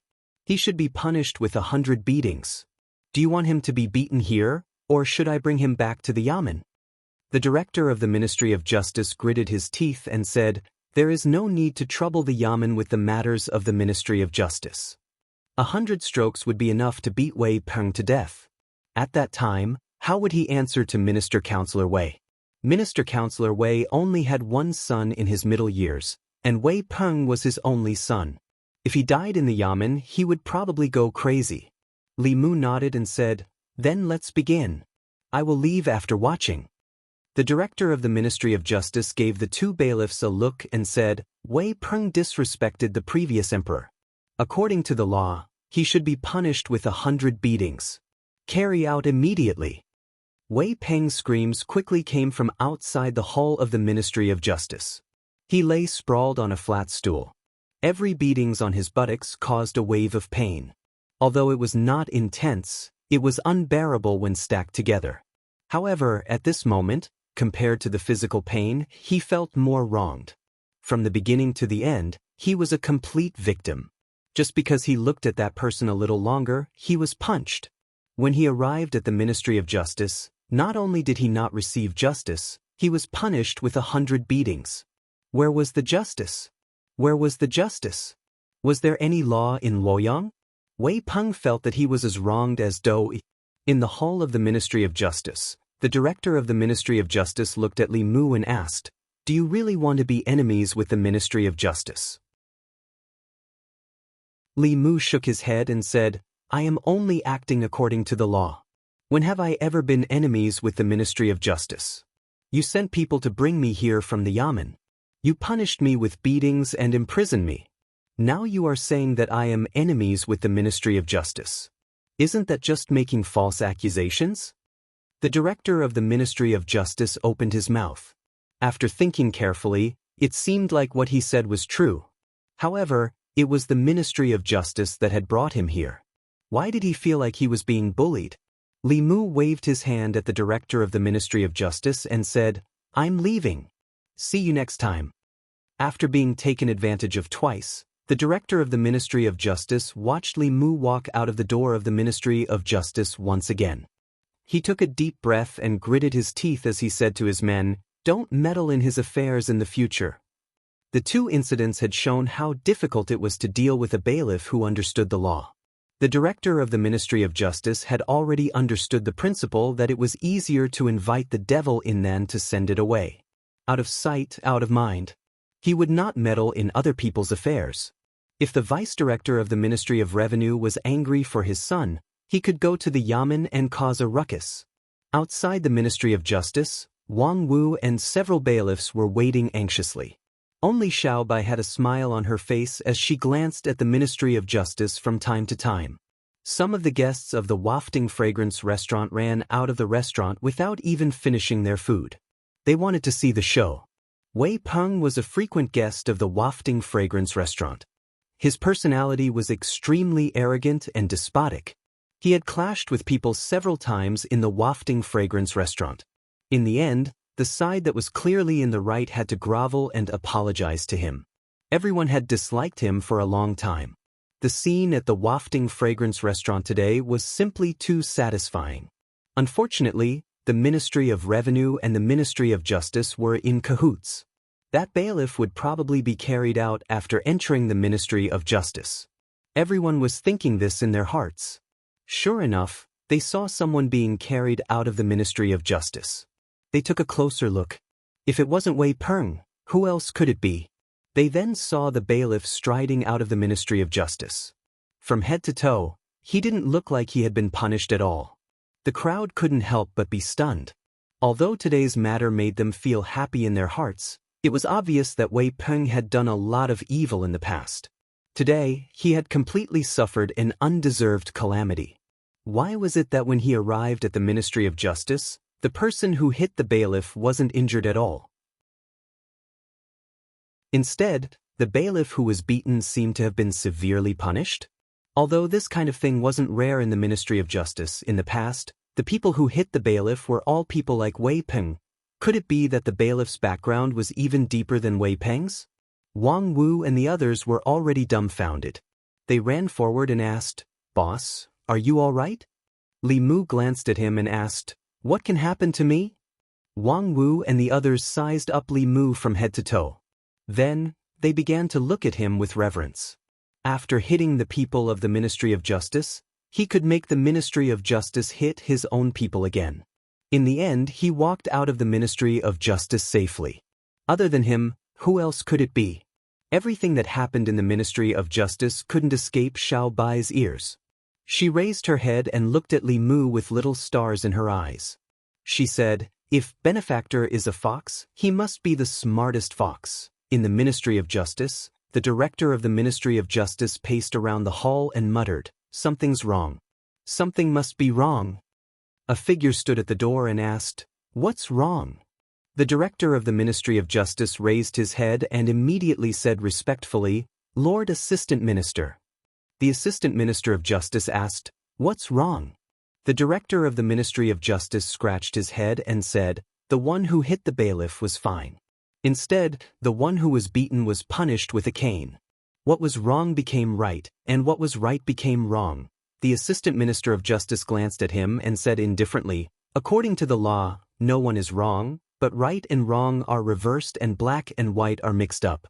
Then, the one who is wrong is the law." Chapter 216. Li Mu and Xiao Bai swaggered out of the Ministry of Justice and basked in the gazes of the people on the streets. Then, they returned to the government office.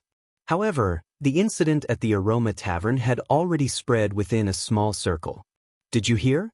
Just now at the Aroma Tavern, the son of Minister Councillor Wei of the Ministry of Revenue, Wei Peng, was beaten up.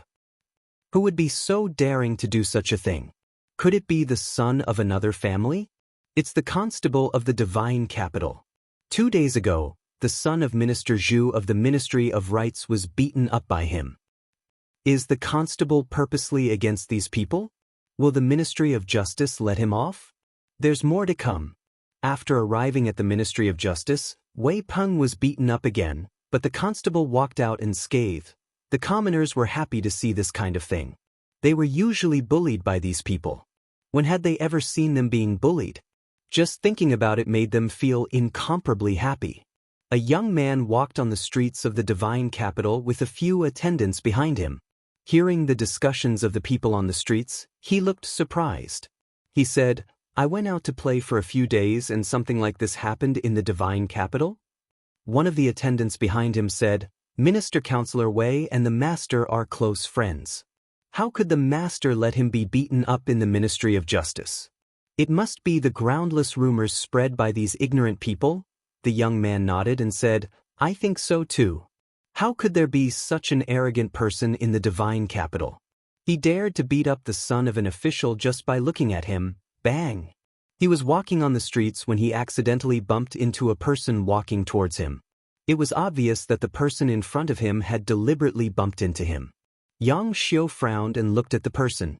The constable looked at him coldly. "What are you looking at?" Before Yang Xiu could react, a fist grew larger in front of his eyes. The two attendants reacted quickly.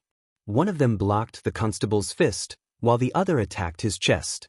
The constable's footwork changed and he easily dodged the follower's attack. His fist also changed direction and landed on Yang Xiu's other eye. After a sharp pain, a bruise appeared on Yang Xiu's right eye. "How dare you! How dare you!" The two followers were furious. Just as they were about to attack again, the constable pulled out his sword and pointed at them. He said coldly, "Have you considered the consequences of attacking and arresting people on the streets of Luoyang?" The two of them paused. Assaulting and arrest was a serious crime, much more serious than fighting. Moreover, the aura that was inadvertently leaked out from that person's two simple actions just now made them feel extremely pressured. That person was at least at the third realm. They were no match for him. A follower's face turned green as he said angrily, "Why did you hit him for no reason?" "Li Mu, who asked him to glare at me just now?"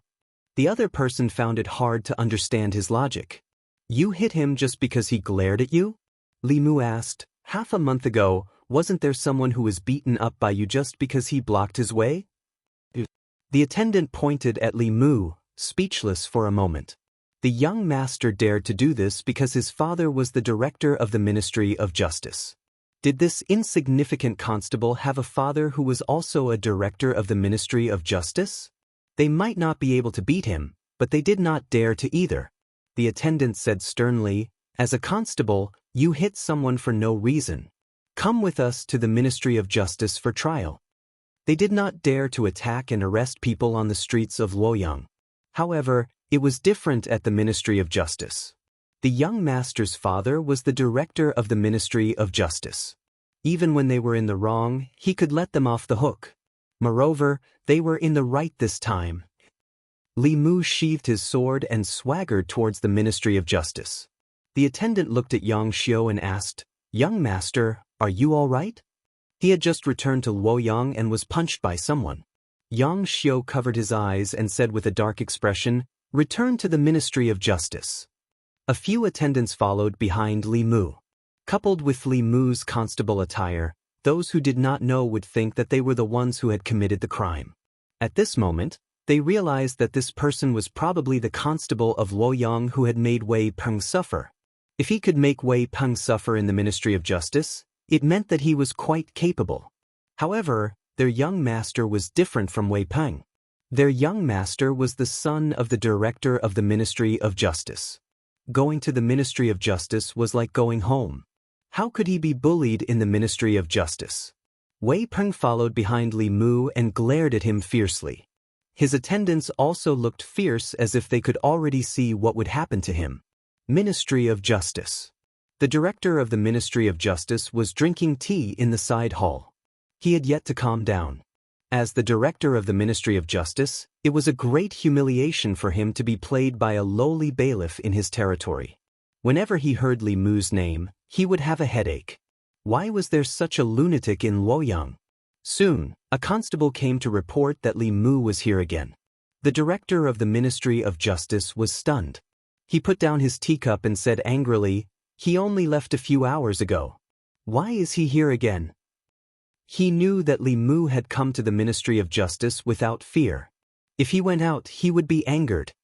He waved his hand and said, "Tell him that I'm not here." Tell him to return to his yamen. The constable said helplessly, but he hit young master this time. What? The director of the Ministry of Justice stood up abruptly and ran to the front hall. When he saw his son standing there with one of his eyes bruised, he could no longer hold back his anger. He pointed at Li Mu and shouted, "Li, what the hell do you want to do?" Li Mu sighed and said, "I'm sorry, Sir Director. Sometimes I can't control my temper. You can punish me however you want. I deserve this." Yang Xiu covered his eye and said loudly, "Father, flog him 20 times and lock him up for 7 days." Li Mu couldn't help but look at him. As expected of the son of the director of the Ministry of Justice, he was clearly familiar with the laws of the Great Zhou. The director of the Ministry of Justice looked at Li Mu and said with a gloomy face, "In one day, you've provoked trouble twice. As a constable, you knowingly broke the law.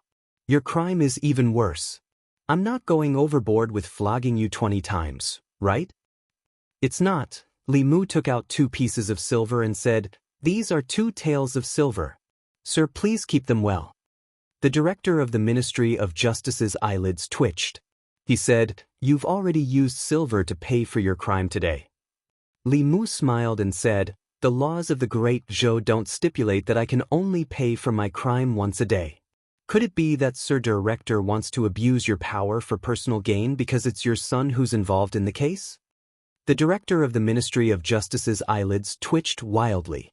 The anger in his heart could no longer be suppressed. He had never thought of himself as a good person. But today, in front of Li Mu, he finally understood what the true power of evil was. Using the law to repeatedly trample on justice made people want to grind his bones and scatter his ashes.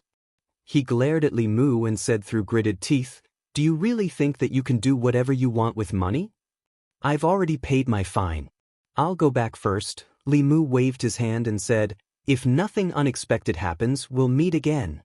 When he reached the door, he turned back and said with a smile, "I'm sorry. You really can do whatever you want with money. Haven't you always been like this?" Yang Xiu pointed at Li Mu's departing figure and asked, "Father, are you just going to let him go like this?" The director of the Ministry of Justice took a deep breath and said in a low voice, "The law is like this. What can I do?" Yang Xiu's chest heaved up and down. He said angrily, "What bullshit law?" Li Mu, who was about to walk out of the Ministry of Justice, paused his steps. Seeing that Li Mu was about to step out of the yamen, the director of the Ministry of Justice slapped his son's mouth and said angrily, "Shut up. This law was set by the previous emperor. Who are you to question it?" Li Mu sighed and walked out of the Ministry of Justice. Yang Xiu covered his face with an innocent expression. He had clearly done nothing. He had been punched on the street for no reason. When he returned to the Ministry of Justice, the person who hit him had left, and he had been slapped again. At this moment, the grievance in his heart could no longer be described with words. The director of the Ministry of Justice's chest heaved up and down. He clenched his fists and loosened them after a while. The law of paying in lieu of punishment was very convenient when he used it normally. When those officials or children of the rich and powerful committed crimes, he could not really punish them. Using silver in lieu of punishment was a very good way to avoid this trouble. There were clear laws and regulations. Even the victims had nothing to say. However, when these things happened to them, the feeling was completely different. This was the source of the feeling in his heart that something was wrong. The rules that were originally set for them were used by Li Mu as a tool. If it was someone else, he would not need to talk about rules with them. However, Li Mu had the internal guards behind him. No matter how unwilling he was, he could only act within the rules unless they set up new rules. He returned to the side hall and thought about this matter. After a while, another bailiff knocked on the door and came in. The bailiff looked at him with a dazed expression and said, "Sir, the grandson of the minister of Taichung Temple was beaten on the street. The one who hit him was that Li Mu. From the time Li Mu left the Ministry of Justice to the time the grandson of the minister of Taichung Temple was beaten and reported to the Ministry of Justice, only half an hour had passed."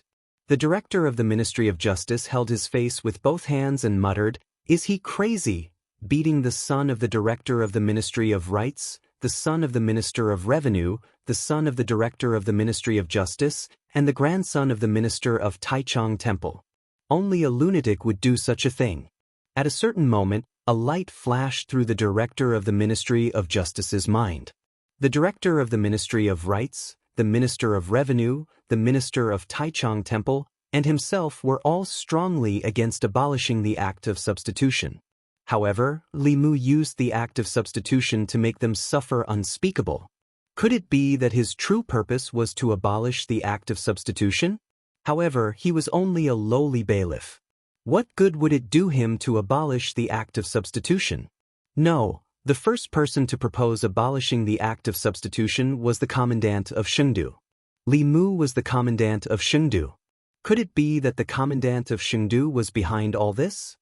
His purpose was to abolish the Act of Substitution so that he could perform a meritorious service to His Majesty?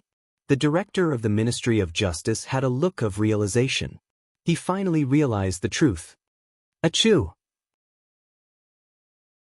In the Chengdu Yamen, Zhang Chun sneezed. He picked up his teacup and took a sip. Looking at the cramped room, he sighed and said, "Why hasn't His Majesty delivered the house that he promised?"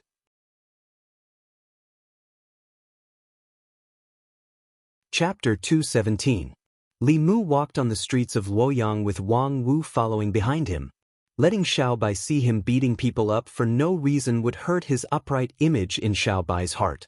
That was why Li Mu had her stay at the Yamen to cultivate instead of following him around. Wang Wu followed behind Li Mu with a look of reverence. In the past few days, he was completely convinced by this new constable. Upholding justice for the people, punishing evil, and upholding justice. This was the constable of the people. The sons of some officials in Luoyang were evil, but he was even more evil than them. He went to the Ministry of Justice as if he was drinking water and eating. He had beaten people up, but in the end he could walk out of the Ministry of Justice unscathed. Who else in Luoyang could be like him? Constable Li, would you like a bowl of noodles? Constable Li, would you like a pear? There are 2 new girls in the brothel. Would you like to come and have some fun? In the past few days, Li Mu's name had spread throughout Luoyang. It was not because he was upholding justice for the people, nor was it because he was handsome. It was because he could walk out of the Ministry of Justice unscathed after beating up the sons of officials on the streets. This gave the people a lot of fun to watch. The people whom the constable of the Luoyang Yamen had attacked were all sons of officials who were used to being arrogant and despotic in the Luoyang.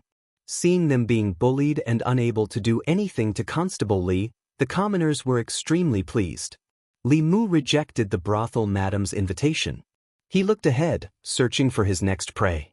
At one point, his eyes lit up as a familiar figure came into view. It was Zhu Song, the son of the Director of the Ministry of Rights. Li Mu had only been in Luoyang for 2 days, but he already had a grudge with him because of the horse-riding incident on the streets. Zhu Song had been beaten a few times in the Ministry of Justice, but he had completely recovered in a few days. Wei Peng, who had been beaten the most, had probably recovered by now. Being beaten with a cane might take the life of an ordinary person, but these people were rich and definitely did not lack healing pills. At most, they would suffer some physical pain during the torture.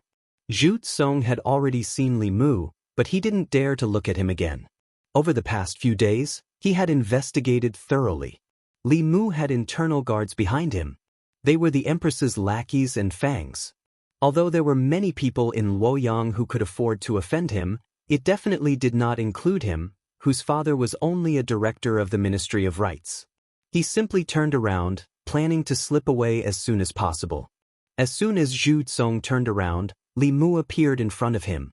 Li Mu looked at Zhu Song and asked with a smile, "Isn't this young Master Zhu? Where are you going in such a hurry?" Zhu Song lowered his head, not daring to look at Li Mu. He said, "Just strolling around." Li Mu frowned and said, "Why don't you look at me when you speak? Are you looking down on me?"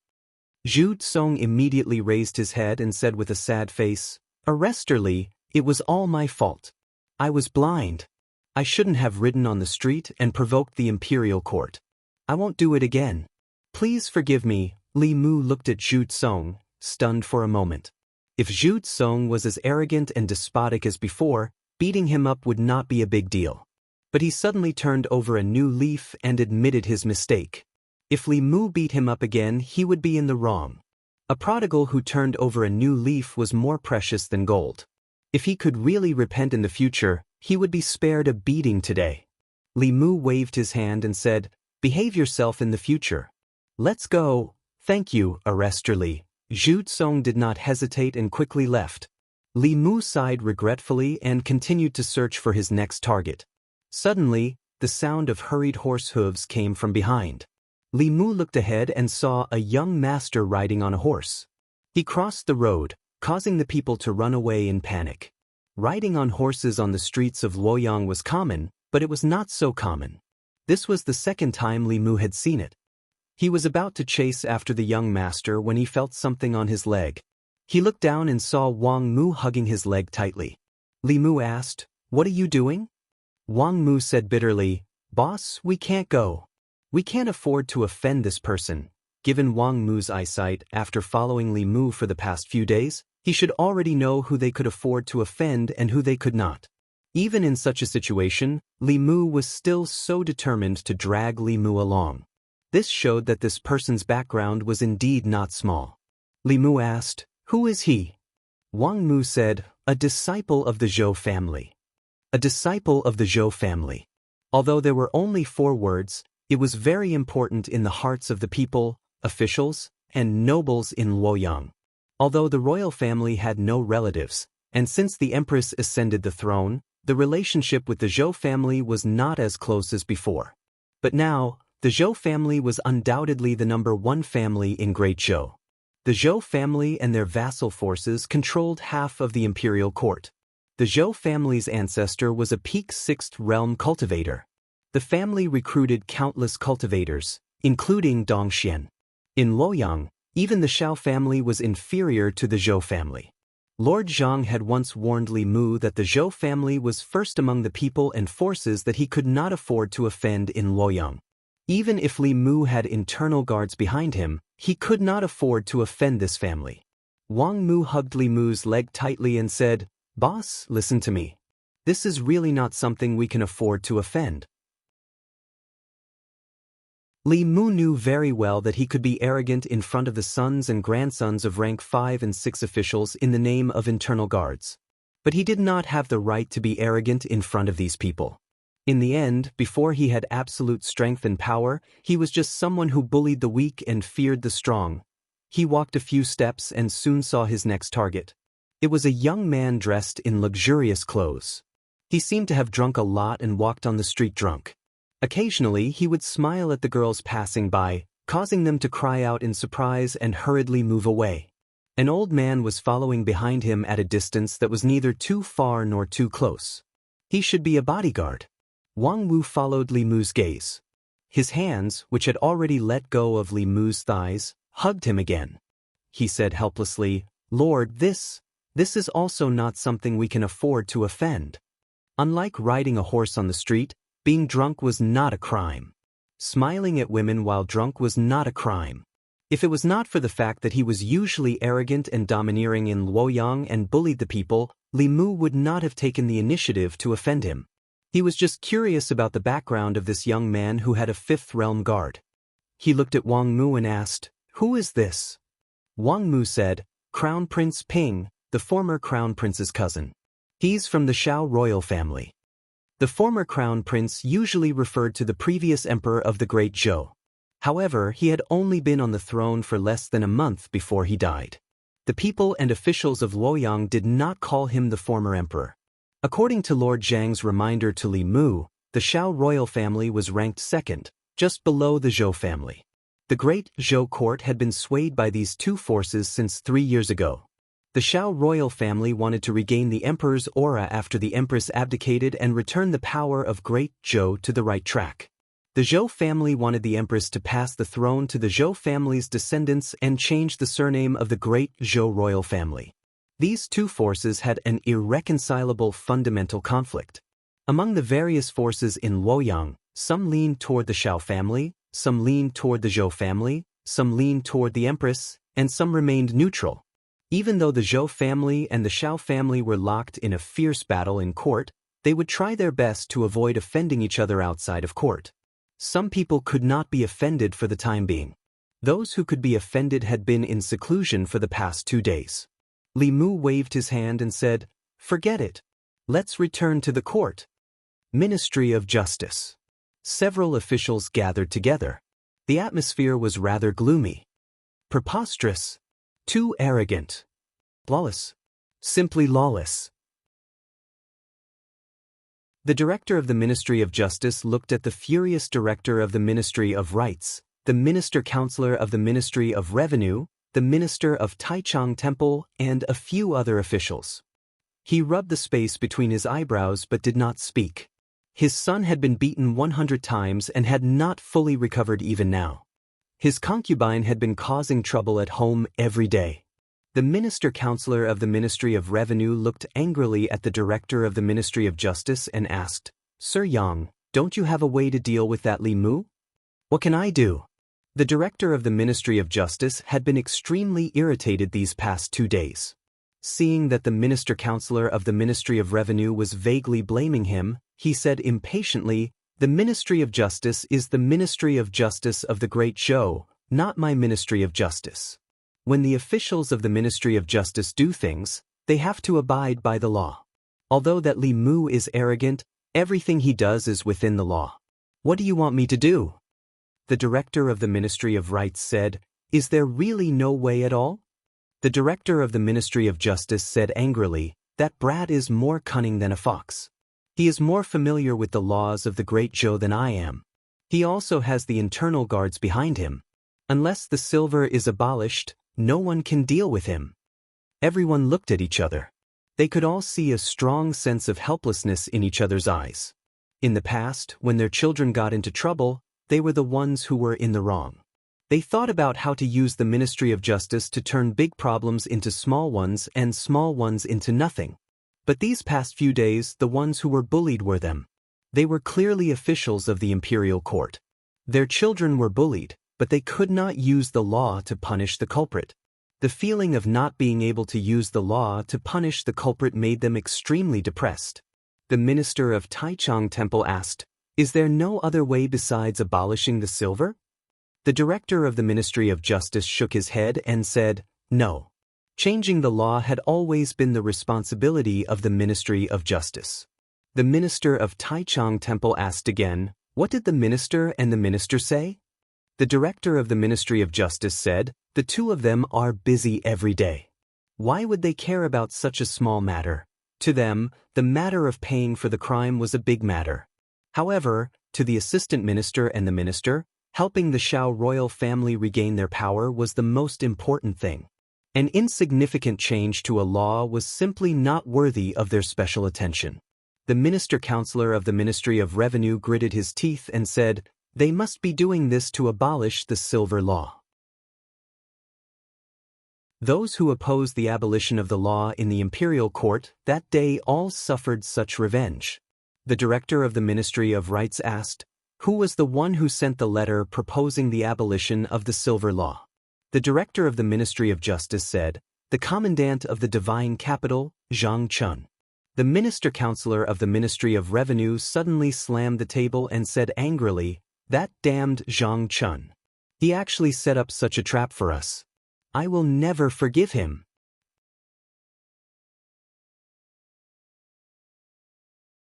Chapter 218. At the censorate. Lawless. This is lawless. Is no one going to do anything about such an evil official in the divine capital?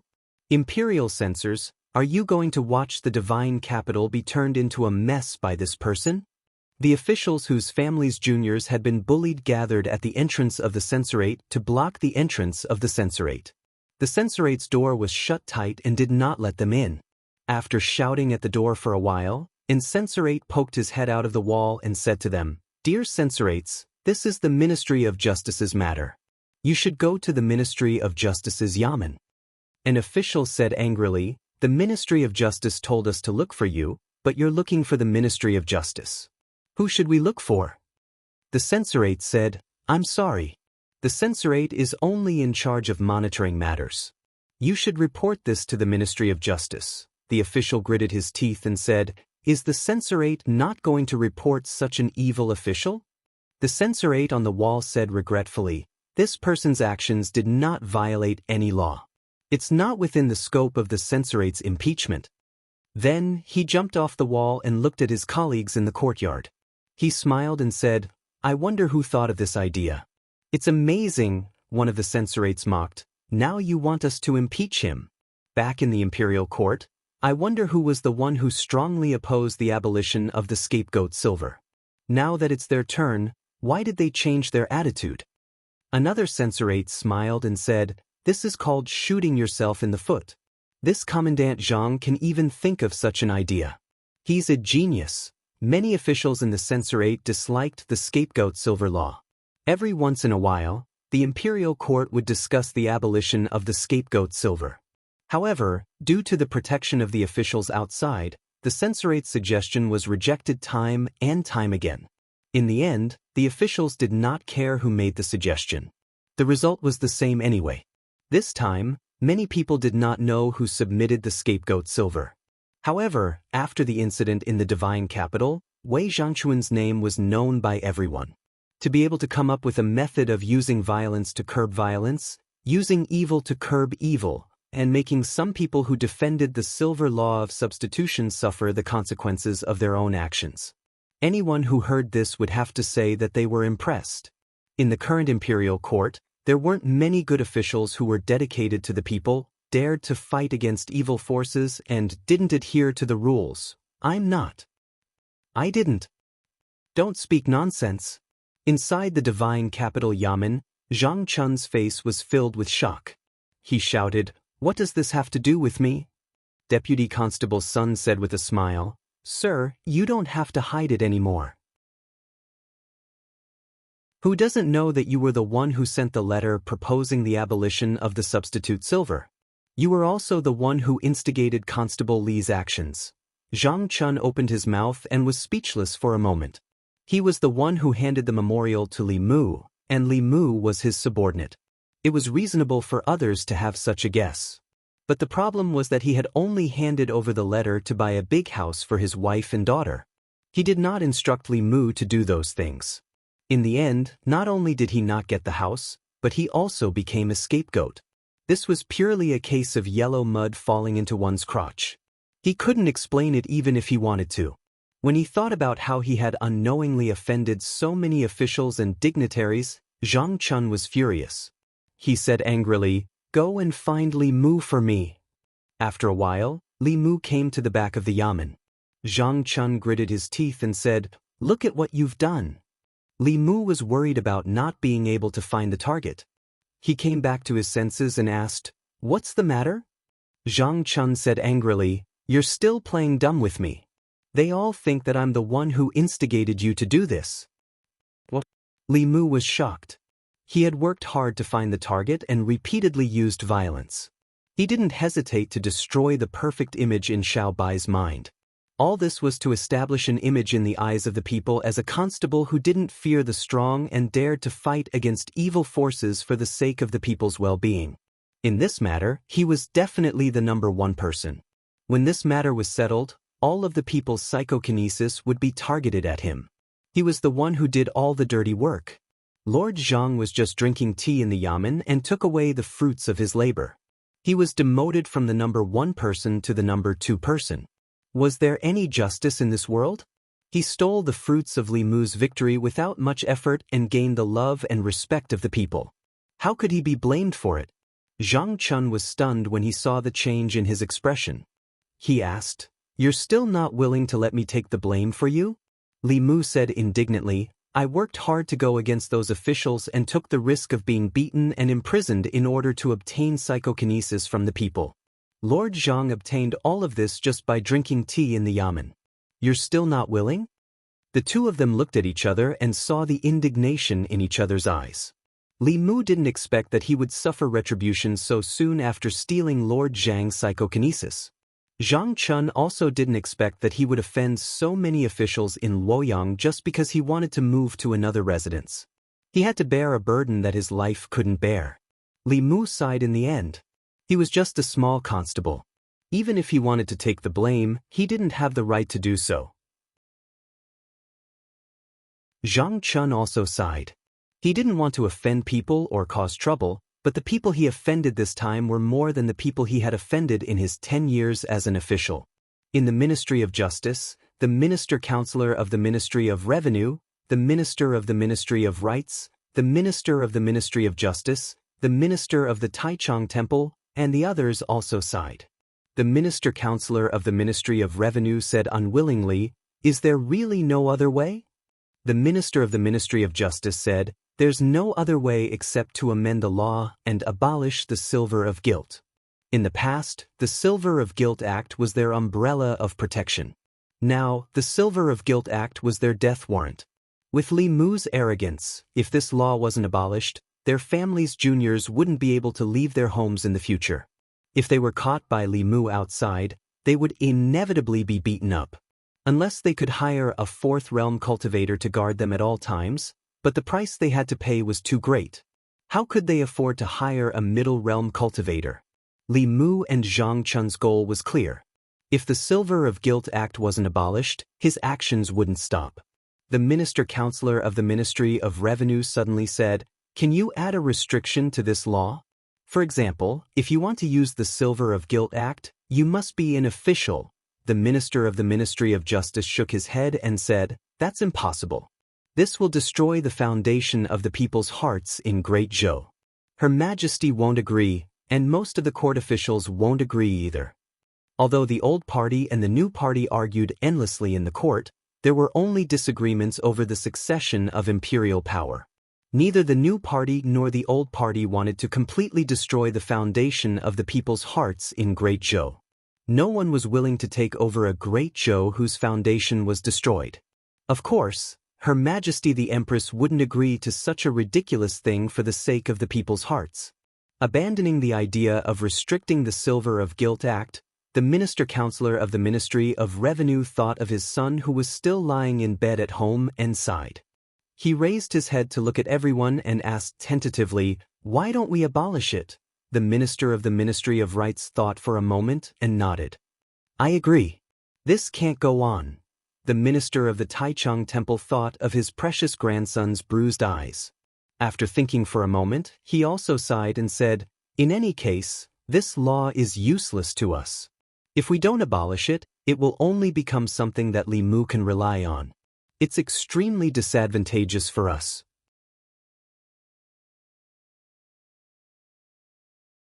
Chapter 219. Half a month ago, the Silver Law of Substitution was still a protective umbrella for the powerful and influential officials in Luoyang. Ever since Li Mu came to Luoyang, he put away the umbrella and used it as a weapon to whip them. The longer this law existed, the longer they would be threatened by Li Mu. After some discussion, they finally decided to abolish this law. Since this law could no longer be used by them, it could not be used by that damned Li Mu either. All along, those who opposed the abolition of the Silver Law of Substitution were here. As long as they all agreed to abolish this law, there would be no more resistance. The Ministry of Justice had always been in charge of making and changing criminal laws. The Minister of Justice said, "I need to ask the two of you about this." At the back office of the Ministry of Justice, the Minister of Justice asked, "You want to abolish the Silver Law of Substitution?" The Minister of Justice nodded and said, "The arrestor of Luoyang was ordered by the Commandant of Luoyang to do whatever he wanted with the Silver Law of Substitution. He made Luoyang a mess. If this law is not abolished, the Ministry of Justice will become a joke in Luoyang." The Minister of Justice did not have a son. He did not care whether the Silver Law of Substitution was abolished or not. He looked at the other person beside him and asked, "Assistant Minister Zhou, what do you think?" The Assistant Minister of Justice did not even raise his head and said, "It's a small matter. Let them decide." The Minister of Justice suddenly thought of something and said, "Assistant Minister Zhou, didn't you also advocate for reform and abolish the Silver Law of Substitution?" The Assistant Minister of Justice raised his head and said, "Yes, I was young and fearless. I always wanted to do something for the court. Unfortunately, I was not as lucky as this arrestor." The Minister of Justice said, His fearlessness is quite similar to Assistant Minister Zhou in the past. But it's good that this law is abolished. At least Luoyang will be less chaotic. The Minister of Justice just smiled and said, the chaotic atmosphere in Luoyang is not just because of the silver law of substitution. I really want to see how far he can go. With the permission of the two officials, the Minister of Justice returned to his room on duty and began to think about abolishing the silver law of substitution. He had no choice but to make this decision. He felt very depressed, but there was nothing he could do. Li Mu had taken their path, leaving them with no other path to take, so they could only destroy it. 2 days later, Ziwei Hall. When the director of the Ministry of Justice brought up the memorial from the Chengdu military captain Zhang Chun again, his attitude changed. He actually supported the idea of the court abolishing the use of silver in lieu of punishment and changing it to a combination of silver and punishment. The Minister-Counselor of the Ministry of Revenue, the Director of the Ministry of Rights, and the Minister of Taichung Temple all stood out to support this idea. This action caused some of the people in the imperial court to drop their jaws. Every time someone brought up the idea of abolishing the punishment silver, these officials, led by the Director of the Ministry of Justice, would stand out to oppose it. Just half a month ago, they had righteously refuted the abolition of the substitute sin silver. How could they change their minds one after another after only half a month? Of course, there were also a portion of people who knew exactly what had happened in the past half a month. It was because these people supported the substitution silver method that their children were forced to hide at home by the constable of the Luoyang Yamen. This matter had become a joke in the Luoyang Yamen. These people had picked up a rock, but in the end, they had only smashed their own feet. In the hall, an imperial censor stood out and asked the Minister-Counselor of the Ministry of Revenue, Lord Wei, didn't you say before that the substitutes in silver is an important source of income for the national treasury every year? The repair costs of the royal palace, the salaries of the officials, and the disaster relief funds for the various counties all come from here? Without the substitutes in silver, where will all this money come from? Anyone could hear the mockery in the censor's words. The Minister-Counselor of the Ministry of Revenue said without blushing or skipping a beat, although the substitute sin silver has been abolished, in the future, if you break the law, you will be punished both with silver and punishment. Moreover, the amount of punishment will be higher than before. The worry of the Ministry of Revenue's income decreasing can be resolved. The censor then looked at the director of the Ministry of Rights and asked, the substitute sin silver system was established when the previous emperor was still alive. If it is so easily overturned, is it not disrespectful to the previous emperor? This was what he had said in the court half a month ago. The director of the Ministry of Rights blushed but quickly recovered. He said, that was then and this is now. The court situation during the previous emperor's time is very different from now. We officials in the court cannot stick to the old ways. We must know how to be flexible. Only then can we better assist His Majesty in governing the country. The censor gave him a disdainful look but did not say anything else.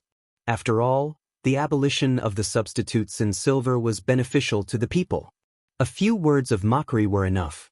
If they were forced into a corner, it might backfire.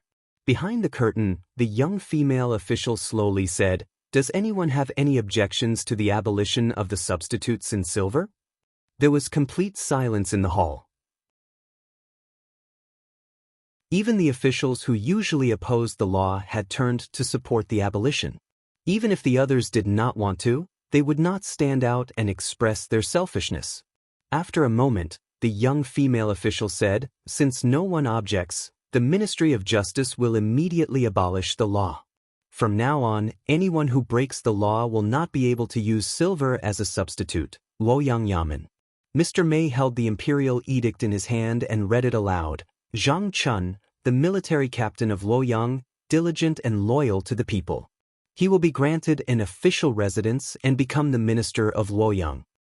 Zhang Chun smiled and took the imperial edict with both hands. He bowed and said, thank you, Your Majesty. Li Mu stood aside and sighed to himself. He hated the fact that he had been working for others for years. He was the one who was busy outside. He was the one who was hated by the sons of officials. He was the one who had been in and out of the Ministry of Justice 7 times. In the end, Lord Jianghu was the one who got the residence and was promoted by half a rank. Li Mu had worked hard for half a month and worked for him for nothing. After Mr. Mei finished reading the imperial edict, he walked to Li Mu and asked, "How much did you spend these days? I will report it to you when I return to the palace." Li Mu said, 30 taels. Mr. Mei raised his eyebrows and said in surprise, 30 taels? He was not surprised that Li Mu had spent too much, but that it was too little. The abolition of the substitute silver would benefit the present generation and the future generations. Many knowledgeable officials wanted to abolish the law, but they all failed in the end.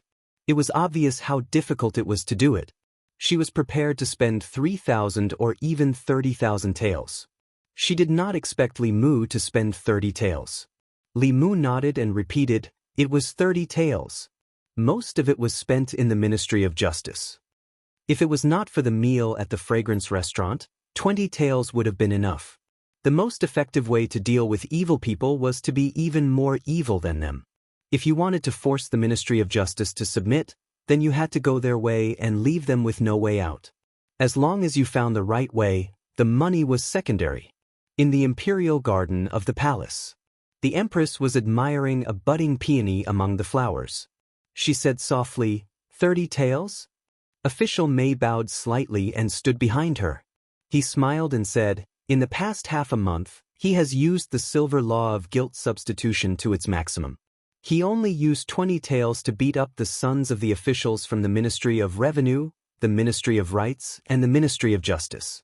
If that wasn't the case, why would those officials take the initiative to change the law?" The young female official beside her said, "After Her Majesty abolished the substitute silver law, the people of Fairy's capital responded very strongly. Everyone in Fairy's capital went to the state temple to pray. The empress looked away from the flower bud and said calmly, "Let's go out and have a look." She turned around and brushed the flower bud with her sleeve. In an instant, the peonies in the garden bloomed. On the streets of Fairy's capital, Li Mu and Wang Wu walked on the streets. There were not many people on the streets that used to be bustling today. At this time, most of the people in Fairy's capital went to the state temple to pray. The substitute silver law had tortured the people for more than a decade since the time of the previous emperor. Today, it was finally abolished. The people of Fairy's capital were grateful for Her Majesty's benevolence and went to the state temple to pray. This caused the idea of getting some telekinesis from the people to fail. However, although most of Li Mu's gains were stolen by Lord Li Mu because of the abolition of the substitute silver law, it was only for the imperial court.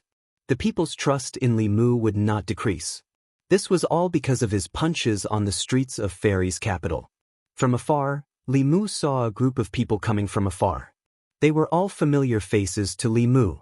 There was Wei Peng, the son of the vice-director of the Ministry of Revenue, Zhu Song, the son of the director of the Ministry of Rights, Yang Xiu, the son of the director of the Ministry of Justice, and the grandson of the minister of Taichung Temple. For the past few days, Li Mu had been waiting for them on the street for a long time, but they refused to come out. Now that he finally saw them, he couldn't beat them up for no reason because the silver art of crime substitution had been abolished. When they saw Li Mu, their first reaction was to turn and run. Later, they realized that the substitute silver law was abolished. What was there to be afraid of? They strode forward and focused their eyes on Li Mu. They were full of anger. Wei Peng suffered the most from Li Mu. His eyes were the fiercest, as if he wanted to eat him alive. Even though the bailiffs from the Ministry of Justice didn't hit him hard, he was still bedridden at home for nearly half a month. During this period, there wasn't a moment when he didn't think about taking revenge on Li Mu and washing away the humiliation he suffered that day. Li Mu glanced at him and said angrily, "What are you looking at?" Wei Peng smiled coldly and said, "What's wrong with looking at you?" Li Mu could not do anything to him. After all, the substitute silver law was changed. He had no reason to beat Wei Peng up. Not only did he have to be beaten up, but he also had to be fined a large sum of money. Seeing Li Mu standing there, Wei Peng twitched the corner of his mouth and asked, "What's wrong? Are you scared?" "This is not like you, Constable Li." Li Mu looked at him and said, I'm warning you. Don't be too arrogant, Wei Peng mocked. Being arrogant doesn't violate the law. Why don't you hit me? Seeing that Li Mu still did not do anything, the mocking expression on his face became more obvious. He arrogantly moved closer to Li Mu's ear and said in a low voice, "Our matter is not over yet." Li Mu picked his ear and said, "What did you say? Speak louder. I can't hear you." Wei Peng raised his voice and said, "Our matter is not over yet." Li Mu looked at him and asked, "Are you threatening me?"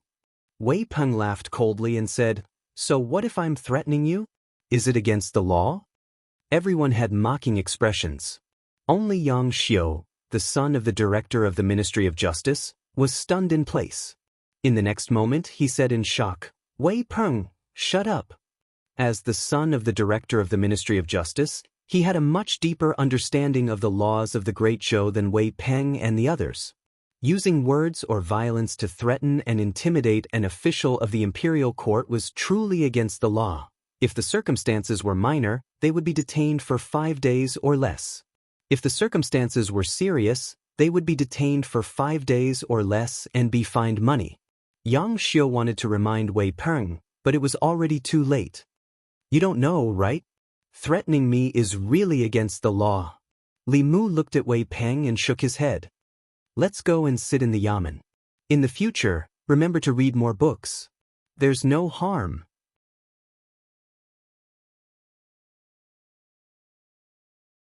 Chapter 220. Wei Peng and the other officials' ignorance of the law was outrageous.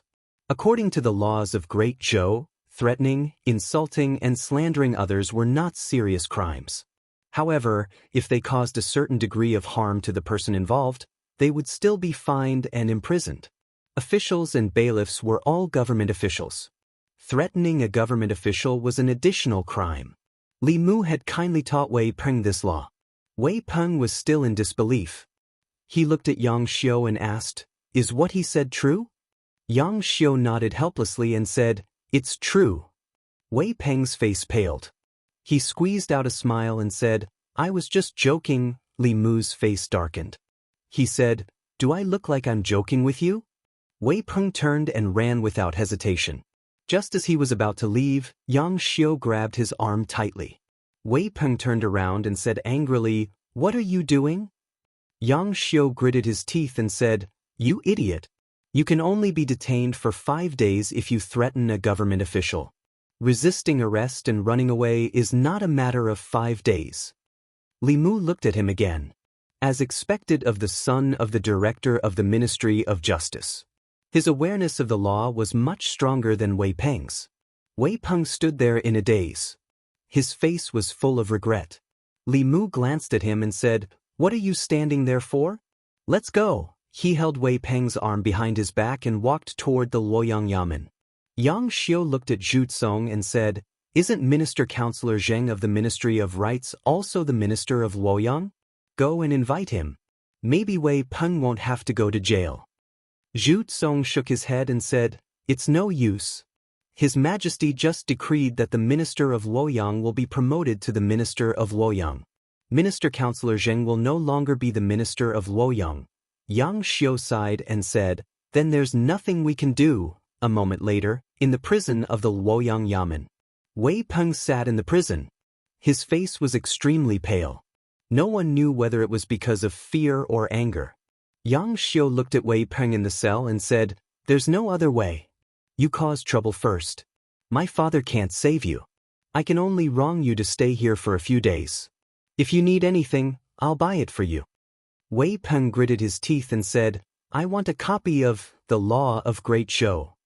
When Li Mu and Wang Wu walked on the streets again, the number of commoners on the streets had increased.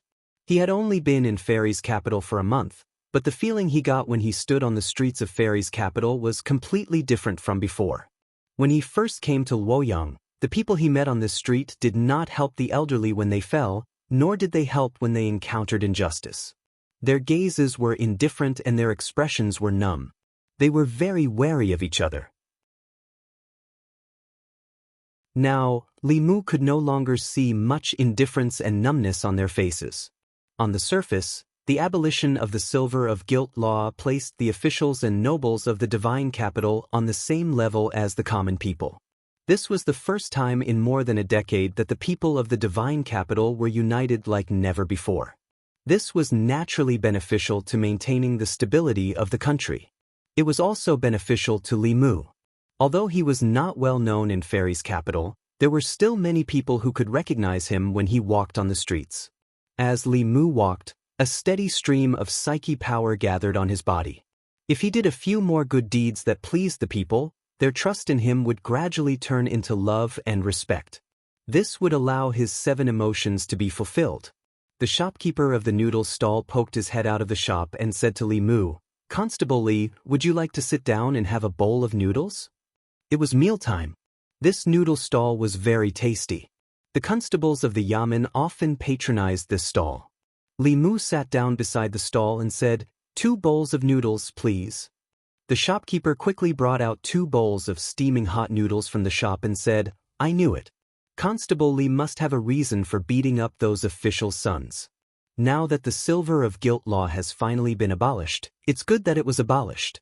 In the past, the law didn't even treat us common people as humans. Your arrival in Fairy's capital is truly a blessing for the people. Everyone is very grateful to you." Li Mu put down his chopsticks and said with a smile, "The person you should really be grateful to is Her Majesty. If it wasn't for Her Majesty, the silver of guilt law wouldn't have been abolished." Li Mu knew very well why the officials of the Ministry of Rights and the Ministry of Justice could tolerate him repeatedly jumping around in front of them. It was because he had the internal guards behind him. Furthermore, the internal guard's protection of Li Mu was ordered by the current empress. Up until now, he had not even met the empress. He also didn't know when he would truly be able to ride on her coattails. Compared to the empress, the temptation of a 28-year-old 7th realm powerhouse was even greater for Li Mu. The successive emperors of the Great Zhou had a different cultivation shortcut from any other cultivator. The wisp of emperor's qi nurtured in the imperial ancestral temple could create an upper realm powerhouse for the imperial family. It was precisely because the empress received the recognition of the ancestral temple that she obtained this wisp of emperor's qi that she successfully ascended to the 7th realm. She also had the qualifications to become an emperor. Li Mu, who was eating noodles beside the noodle stall, didn't see the 3 figures standing behind him. It wasn't just him.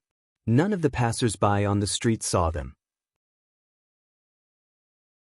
Seeing that there was no one around, the shopkeeper of the noodle stall said, 3 years ago, when Her Majesty just ascended to the throne, there was still a lot of criticism in Fairy's capital. However, everyone has to admit that in these 3 years, everyone's lives have been much better than before. Speaking of which, I've even seen Her Majesty once, Li Mu said in surprise. You've seen Her Majesty? The shopkeeper nodded and said, I've seen her before. However, at that time, Her Majesty wasn't Her Majesty, nor was she the crown princess. She even ate noodles at my place. At that time, I never would have thought that she would become Her Majesty the Empress. Wang Wu finished his soup and put down the bowl. He said with disdain, Stop bragging. When Her Majesty wasn't the crown princess, she was still the Zhou clan's legitimate daughter. Why would she come here to eat noodles? The shopkeeper glanced at him and said, Believe it or not. After saying that, he went inside to get busy. Wang Wu wiped his mouth and said, This old guy doesn't even blink when he lies. Her Majesty is of noble birth. Why would she come to this kind of place like us? Li Mu didn't know much about the thigh he wanted to hug. His knowledge of the Empress was limited to hearsay. Wang Wu grew up in Fairy's capital and often collected information about the rich and powerful families.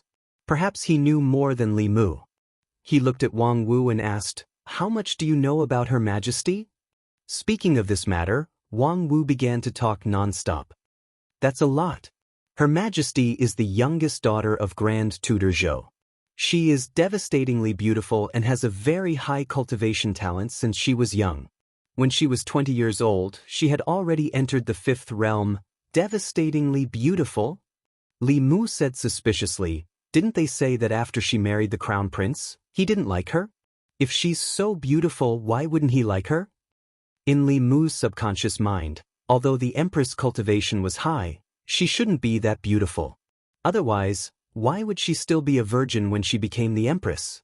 If it wasn't because she was too ugly, then the rumors were wrong. Wang Wu looked around and said in a low voice, "Boss, I don't know. The crown prince likes men. This isn't a secret in Fairy's capital." Li Mu was stunned. He also lowered his voice and gossiped, "So the rumors that Her Majesty is still a virgin are true?" As soon as he finished speaking, he suddenly felt an inexplicable chill. The hairs on his body stood on end, and his entire body shivered.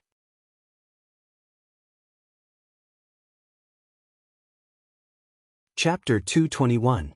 Behind Li Mu, where no one could see, Mr. Mei looked anxious. The young female official looked angry.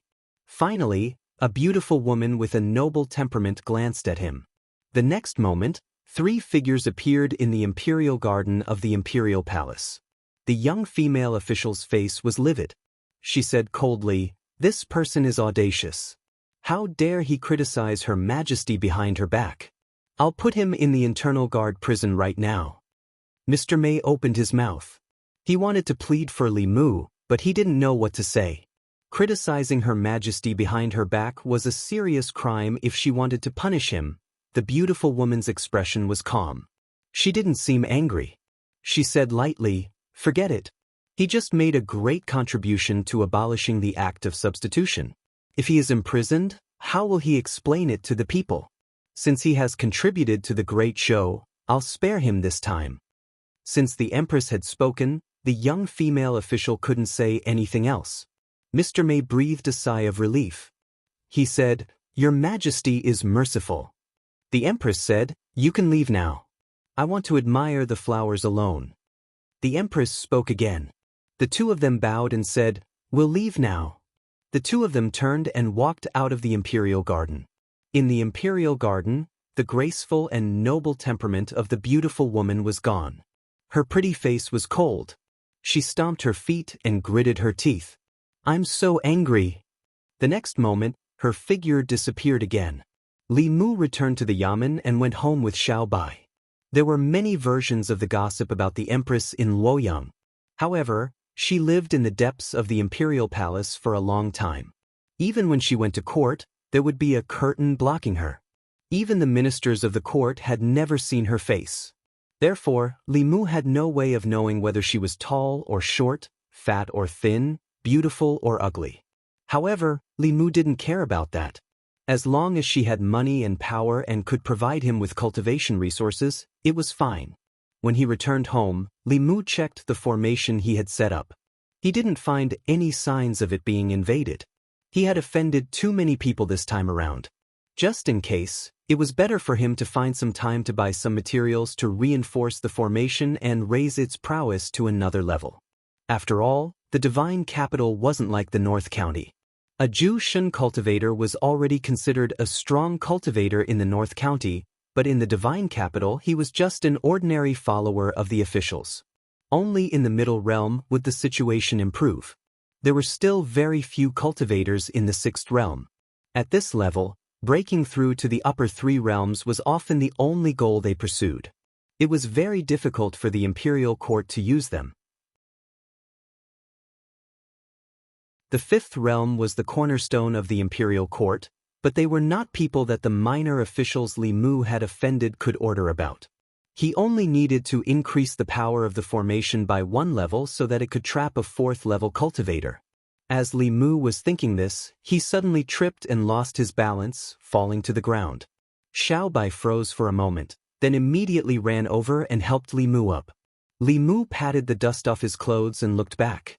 The place he had just walked through was flat and there were no potholes. How did he trip? After cultivating for so long, Li Mu's agility and reflexes were dozens of times higher than before, but he didn't react at all just now. He scratched his head in bewilderment and continued to walk forward. Bang! After 2 steps, Li Mu tripped again and almost fell. If it wasn't for his quick reflexes, he would have fallen flat on his face like before. He opened his heavenly eye and looked around vigilantly. He didn't find anything unusual. It was still the same after he used his heavenly eye. From the beginning to the end, the corpse dog's soul didn't show any signs of alertness. This meant that his body didn't feel any danger. Li Mu looked around and started to doubt himself. Did something go wrong with his cultivation? Did his limbs become uncoordinated and he couldn't even walk? After tripping twice, Xiaobai took the initiative to support Li Mu so that he wouldn't trip again. This time, they returned home smoothly. Li Mu returned to his room and sat cross-legged on the bed. He held 2 pieces of spiritual jade and cultivated. Under the stimulation of his psyche power, the spiritual energy in the spiritual jade was absorbed by him at an incredible speed. Xiaobai also sat cross-legged opposite Li Mu and focused on cultivating. After absorbing the 2 pieces of spiritual jade, Li Mu's consciousness entered the flask heaven space again. He found that there were no more spiritual jades in it. The spiritual jades that he had snatched from the county government last time were mostly distributed to Lu Hanyan, Wanwan, and Xiaobai. He had used up all the remaining spiritual jades during this time. Looking out the window, Li Mu found that it was already late. He lay down and prepared to sleep. Xiaobai crawled over from the end of the bed and lay down quietly beside Li Mu. Li Mu closed his eyes and his breathing quickly became steady and long. In his sleep, a thick white fog suddenly appeared in front of Li Mu's eyes. A dream! Li Mu stood in the white fog and clearly realized this. A cultivator refined his 3 spiritual and 7 physical souls. His consciousness and body were all under his control. It had been a long time since he dreamt of his own accord. The fog in front of him surged. Li Mu saw a pavilion appear in the fog. There seemed to be a figure in the pavilion. He slowly walked towards the pavilion. Dreams reflected one's subconscious. Li Mu was very curious about what was in his subconscious. When he approached the pavilion, he could vaguely see the figure in the pavilion. It seemed to be a woman. However, Li Mu couldn't see clearly because of the fog. As Li Mu approached, the woman in the fog in the pavilion slowly turned her head. Li Mu thought that he would see Lu Hanyan, Li Qing, or Wanwan in his dream. However, when the woman turned around, Li Mu saw an unfamiliar woman. The woman had black hair that cascaded down like a waterfall. She had willowy eyebrows and watery eyes. She exuded a holy and noble aura. She was extremely beautiful and didn't pale in comparison to Xiaobai. Facing Xiaobai every day, Li Mu wasn't that surprised by her beauty. He was just a little puzzled. Why would an unfamiliar woman appear in his dream? Could it be that he subconsciously wanted to have a beautiful encounter with her in God's capital behind Lu Hanyan's back? That was impossible. After coming to God's capital, Li Mu had always kept himself clean. He had rejected the brothel madam's offer of a lifetime of free sex. The only woman he had interacted with was Mr. Mei. Li Mu couldn't possibly have any impulse towards her. He looked at the woman curiously. What would happen between his subconscious and the unfamiliar woman in his dream? As soon as this thought popped into his mind, the woman in the pavilion suddenly disappeared before his eyes. Then, a huge force came from Li Mu's buttocks and he was sent flying. When he turned his head again, he saw that a whip had appeared in the woman's hand.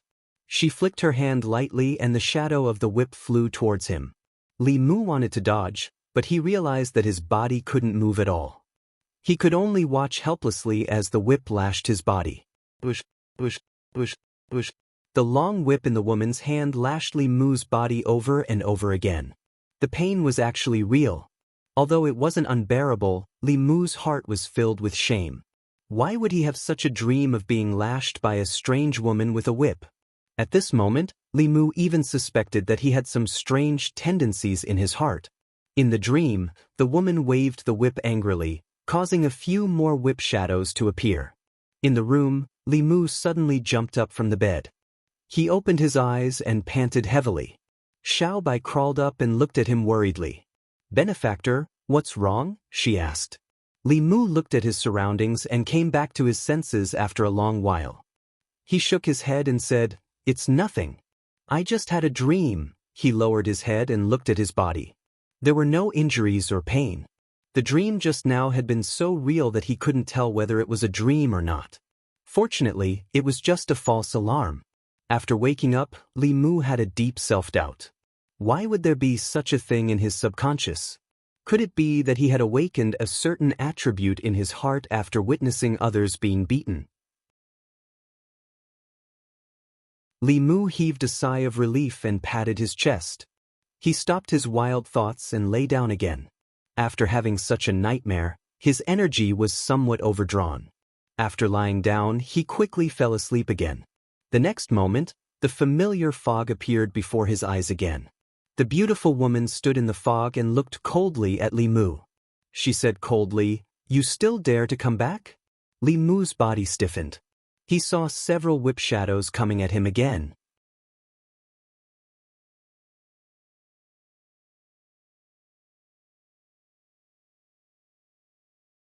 Not only did he have nightmares, he even had nightmares consecutively. Li Mu's expression changed slightly as he muttered, "Could it be that I've really encountered my inner demons?" Inner demons were something that almost every cultivator would encounter in the process of cultivation. They were the flaws and obstacles in a cultivator's mind, consciousness, and psychology. Hatred, greed, delusion, lust, obsession, and delusion could all lead to the creation of inner demons. With inner demons, one's cultivation would stagnate in the short term. In the serious case, one would go berserk and even be in danger of losing one's life. For example, Li Qing, a cultivator who had cultivated bit by bit and painstakingly, had an unusually strong mind. Even if inner demons appeared, they could easily overcome them. Because of his special constitution and sufficient resources, Li Mu's cultivation speed was far beyond the reach of most cultivators. The training and improvement of his mind could not keep up with the growth of his dermic powers. This was something that could not be avoided. Therefore, he had always been worried about inner demons. Many cultivators ended up as lunatics because they could not overcome their inner demons. Li Mu felt that he might have encountered his inner demons. The forms of inner demons were ever-changing. Everyone's inner demons were different. They were formed from the flaws and obstacles in a cultivator's mind. The woman in his dream was so violent. Was it because he had taken the initiative to find trouble and beat up so many nobles in the Immortal's capital? Was that why such a violent inner demon had appeared? Li Mu could not be sure if this was a coincidence. He lay down again and closed his eyes. In the fog, the woman held the whip in one hand and looked coldly at Li Mu. Again! Li Mu looked at her with grief and anger and left the dream. He sat on the bed with a gloomy expression. The first time was an accident, the second time was a coincidence, but the third time could not be explained by accident or coincidence. He might have really encountered his inner demons. It was not an illusion, but Li Mu's own dream. The woman in his dream was also a figment of his subconscious mind. Even Li Mu himself could not control it. If he did not overcome his inner demons, he might not be able to sleep peacefully in the future. It was impossible for him to sleep tonight. Li Mu walked to the courtyard alone. He looked at the full moon above his head and felt melancholy.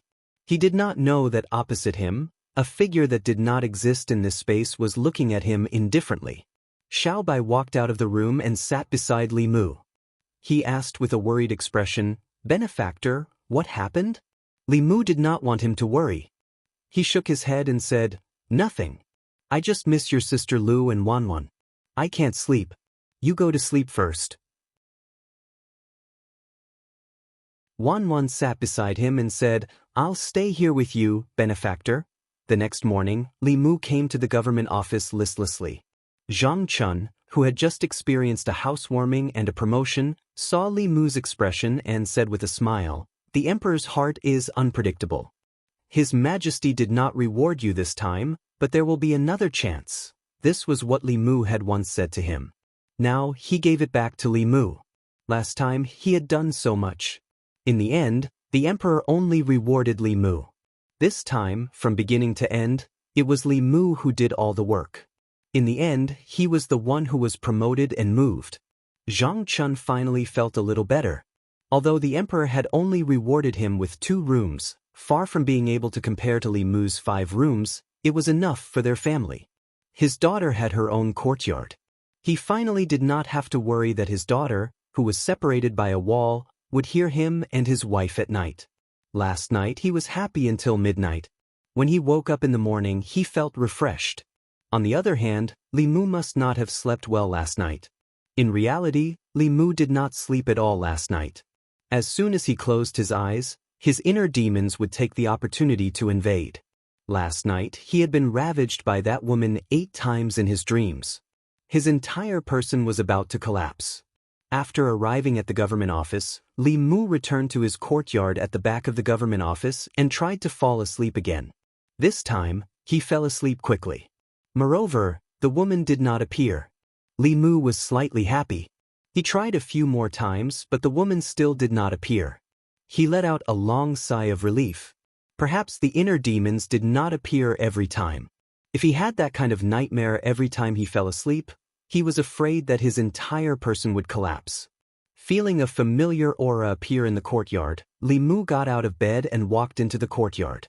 He asked, "Sister May, what's the matter?" Mr. May said, "Nothing. I'm just here to see you." Li Mu said regretfully, "I thought the emperor finally remembered and was ready to reward me." Mr. May glanced at him and said, "Hasn't the emperor rewarded you enough? What else do you want?" Thinking of the 2 Earth-class magic treasures and the 5-sectioned house, Li Mu did not say anything in the end. Even if the substitute silver was abolished, he had contributed the most but did not receive a reward. However, the reward before was enough to cover all his contributions. Mr. May pretended to look away from him casually and said, "The emperor is the ruler. You are the subject. You have to be more respectful to the emperor." Li Mu felt strange and said, "I have never seen the emperor. How can I respect the emperor?" Mr. May said, "What I mean is that you cannot be disrespectful to the emperor in private. You also cannot criticize the emperor. You have to protect the emperor." Li Mu thought about it. Although he was a little gossipy about the current empress, he still respected her and had always protected her. He did all these things and risked further offending the old party because he wanted the empress to win more people's hearts. The streets of Luoyang were empty, and the people rushed to worship the state temple. Wasn't that his protection of the empress? Nevin was the empress's guard, so he should know her well. Li Mu's gossipy heart was ignited again. He asked Mr. May, "Sister May, you are always with the emperor. You should know her well. What kind of person is the emperor?" Mr. May stared at him and said, "Have you forgotten what I just said?" Li Mu explained, "I am just taking precautions. I am afraid that I don't know enough about the emperor. If I do something in the future that offends the emperor," Mr. May said, "don't worry. The emperor's kindness and generosity are far beyond your imagination. Even if you offend her, she won't care."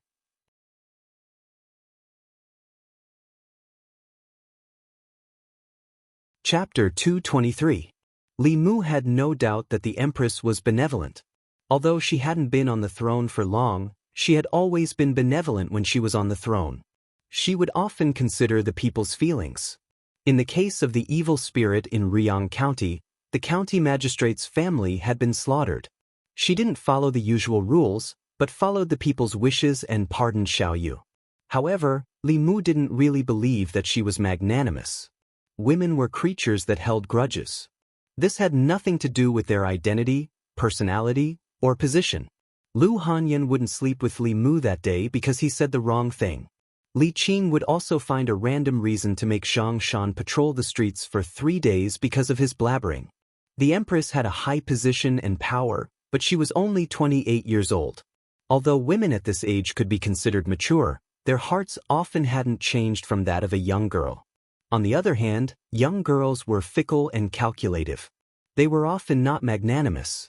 Of course, whether or not the empress was magnanimous didn't have much to do with Li Mu. He was a firm supporter of the empress. He would only protect her and wouldn't take the initiative to offend her. Mr. May and Li Mu had a strange conversation and then left the government office. Li Mu was confused.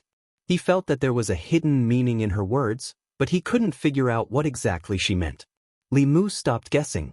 In order to confirm whether or not what happened last night was an accident, he forced himself to sleep again. He tried countless times in the morning, but that woman didn't appear even once. Li Mu finally felt relieved. Until now, the cultivation world only knew a little about inner demons.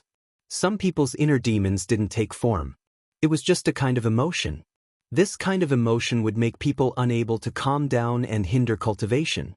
This was the lowest level of inner demons. High-level inner demons could affect the owner's personality and even spiritual wisdom.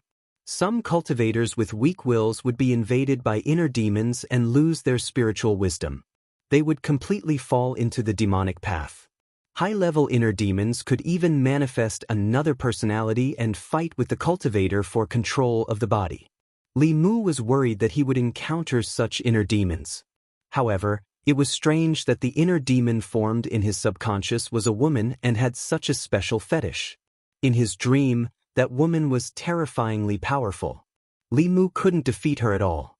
Fortunately, she didn't appear after last night. Li Mu planned to observe her for a few more days. If she didn't appear in the next few days, it would mean that last night was just a coincidence. 3 days later, in the morning, Li Mu was holding on to Xiao Bai. Stroking Whitey's smooth fur, Li Mu's heart was completely at ease. In these 3 days, the woman in his dream didn't appear. Once an inner demon was born, it would be uncontrollable. After 3 days of peace, it was almost certain that the series of dreams that night were not because of an inner demon. Although Li Mu didn't know the specific reason, as long as it wasn't because of his inner demons, everything was fine. He came to the county yamen in high spirits. Zhang Chun looked at him in surprise and asked, "What happy event did you encounter? Why are you so happy?" Li Mu said, "I slept well, so of course I'm in good spirits." Zhang Chun nodded and said, "That's right. It's more comfortable to sleep in a big house. If you have time, come to my house for tea." Li Mu waved his hand and said, "Next time when I have the chance." Hearing him mention a big house, Li Mu's heart began to ache again. This was a classic example of someone who took advantage of others but didn't want to admit it. Commandant Zhang, no, it should be Prefect Zhang now, was flushed with success these days. He had been promoted and moved. Most importantly, all of this should have been Li Mu's. He had very well taken revenge for the suffering and exhaustion he had suffered that day. In the end, Li Mu enjoyed the fruits of his labor. Li Mu didn't want to see Zhang Chun. He walked into a room and asked Wang Wu, "How has Wei Peng been in prison these days? Did he cause any trouble?" Today was the last day Wei Peng was released from prison. Li Mu had been worried about his empress and had almost forgotten about him. Wang Wu shook his head and said, "He's been reading books in prison." Li Mu was surprised and asked, "Reading books?" "Books."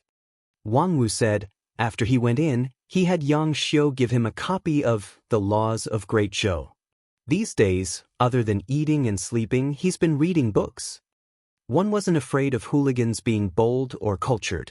One was afraid of hooligans being bold, cultured, and understanding of the law. After Wei Peng had suffered a few losses at Li Mu's hands, he seemed to have learned his lesson and decided to use the law to defeat the law. If he really was familiar with the laws of Great Zhou, perhaps he really could cause some trouble for Li Mu. At the very least, it wouldn't be so easy for him to fish next time. This was a matter for the future. Li Mu didn't care about Wei Peng anymore. He walked out of the government office and patrolled the streets.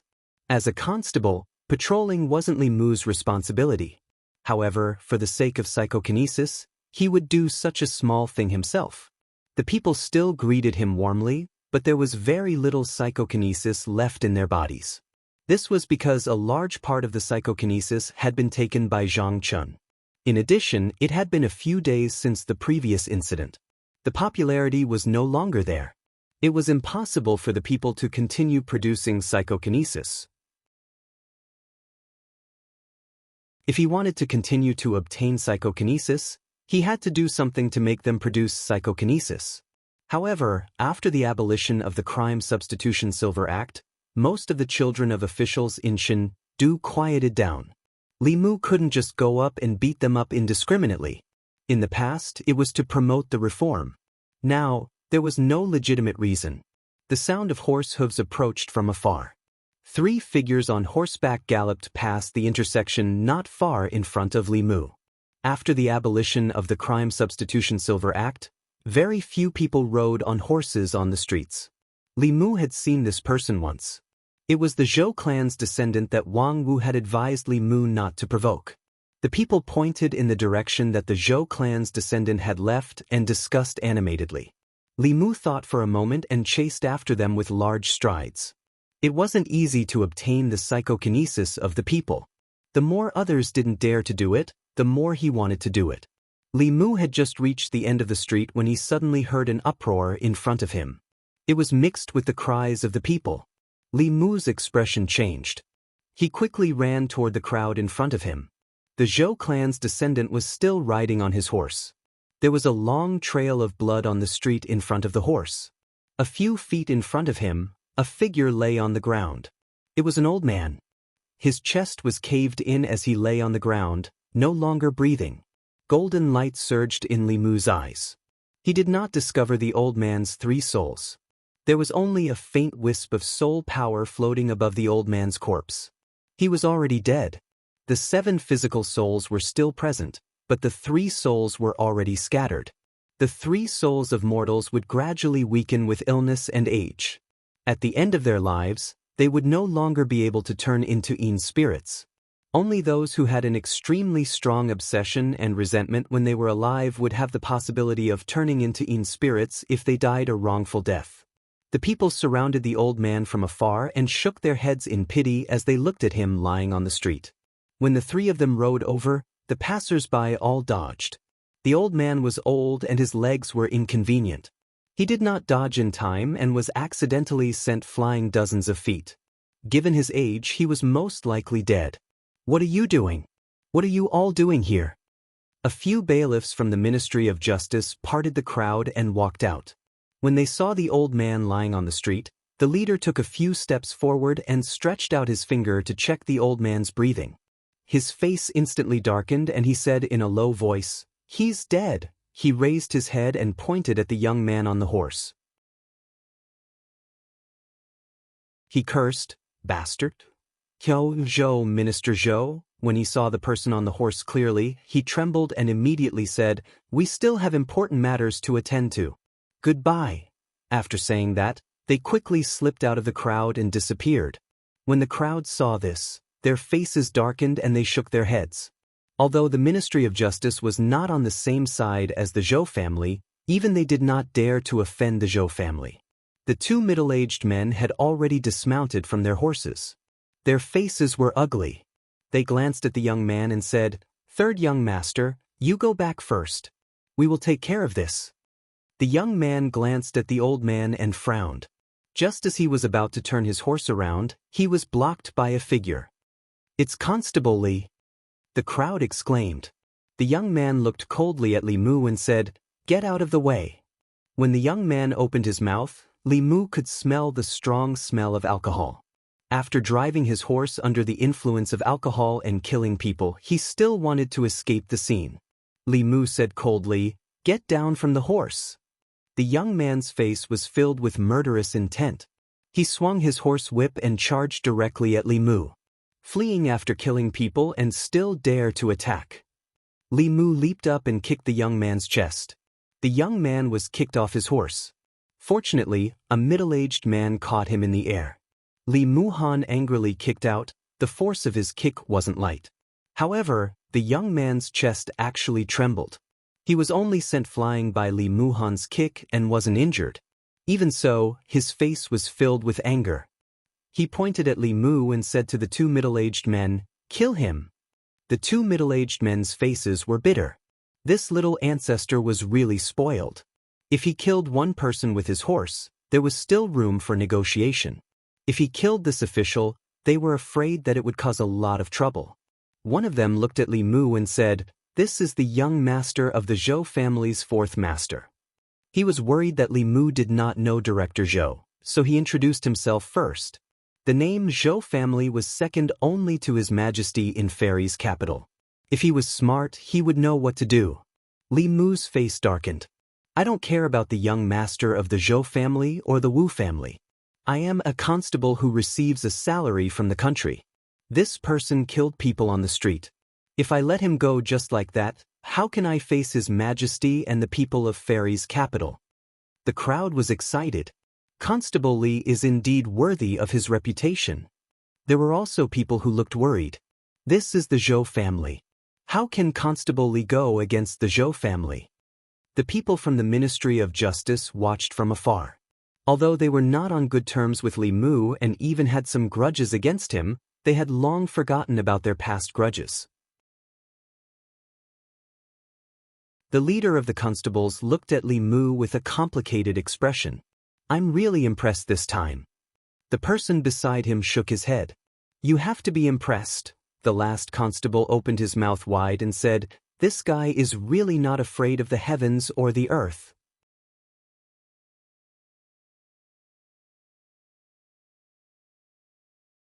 Chapter 224. Seeing that the constable did not back down even after hearing about the Zhou family, the Transcendent Realm Cultivator looked at the other person and said, I'll stop him. You take the young master back first. Of course, the Zhou family's disciples could not be taken away like this. This was their duty as guards. Once they reached the Zhou family, everything that happened would be shouldered by the Zhou family. It would have nothing to do with them. Anger rose in Li Mu's heart. It was one thing to ride a horse on the streets. People like Wei Peng Yang Xiu and Zhu Tsong were just a little arrogant and liked to bully people with their power. The people suffered some losses and did not dare to speak out. But this person from the Zhou family was different. He rode a horse while drunk and killed people on the streets. Not only did he not feel any remorse, he became even more arrogant. A fresh human life was nothing in his eyes. The two Transcendent Realm Cultivators clearly did not care about this human life either. Li Mu looked at them and said coldly, killing, fleeing, resisting arrest. According to the laws of Great Zhou, you can be executed on the spot as a warning to others. The middle-aged man was a Transcendent Realm Cultivator. He stood in front of the Transcendent Realm Cultivator and said with a smile, You can try. Li Mu looked at him and asked, Are the lives of people so cheap in your eyes? The middle-aged man shook his head and said, I cannot let you take the young master away. This is my duty. Li Mu looked at him coldly and said, Sorry, this is also my duty. I am arresting the murderer according to the law. Those who stop me will be punished as well. As he finished speaking, a sword light slashed towards the middle-aged man's head. Swoosh! The middle-aged man pulled out the long knife at his waist and blocked it. Clang! After the sound of metal clashing, the long knife in his hand broke in two and fell to the ground with a clang. At the same time, one of his arms fell to the ground. With Li Mu's current cultivation, using Bai as a regular weapon was actually not enough. After all, Bai was only in the Shen class. Its greatest use was Madame Chu, who could provide Li Mu with level 4 mana. If he used Bai alone against level 4 cultivators, this sword would instead weaken the power he could unleash. Therefore, when he swung his sword down, he sent Bai into the Flask Heaven Ring and replaced it with the Qingshen sword. An ordinary sword strike had broken the middle-aged man's saber and severed his arm. His mystic-ranked high-grade weapon was broken into two, and at the same time, his arm was broken as well. The middle-aged man stared blankly for a moment, then his complexion greatly changed. He hurriedly used his other hand to take out a piece of fulu and stuck it on the severed arm. Only then did he manage to stop the madly gushing blood. He sat on the ground and circulated his magic power to regulate his breathing. Before the other middle-aged man could leave with the young man, he saw this shocking scene. Li Mu pointed his sword at the two of them and said indifferently, Killing and fleeing, one of you try to escape? The remaining middle-aged man's face turned ugly. He didn't expect a spirit condensation cultivator to have such a divine weapon. But he still had to take the young master away. He grabbed the young man's shoulder, and the two of them rose into the air, ready to leave. Li Mu waved his hand and threw out a piece of fulu. The fulu turned into a ray of golden light and entered the middle-aged man's body. He only felt the magic power in his body stagnate, and he suddenly couldn't circulate it. Both he and the young man fell from the sky. He hit the ground and stared at Li Mu. He asked, Do you really want to become enemies with the Zhou clan? It wasn't Li Mu who became enemies with the Zhou clan, but the Zhou clan who became enemies with him. And this wasn't the first time. This time, It was time to settle the old and new scores together. Of the two middle-aged men, one was severely injured with a severed arm, and the other's magic power was sealed. Li Mu walked in front of the young man and said, "You want to escape after killing someone? Do you think there are no laws in the Immortal's capital?" It seemed that he wouldn't be able to escape today. The young man wasn't afraid. He only looked at Li Mu mockingly and said, "Let's go." He didn't have anything on him. Li Mu looked at the bailiffs from the Ministry of Justice who were hiding in the distance. He saw one of them holding a metal chain and said from afar, "Lend me your metal chain." The bailiffs looked around, threw the metal chain on the ground, and silently retreated. Li Mu waved his hand and the metal chain flew into his hand. He tied up Zhou Chu and walked to the old man who was hit. He sighed and looked around. He asked, "Who is willing to help me carry the old man's body to the county yamen?"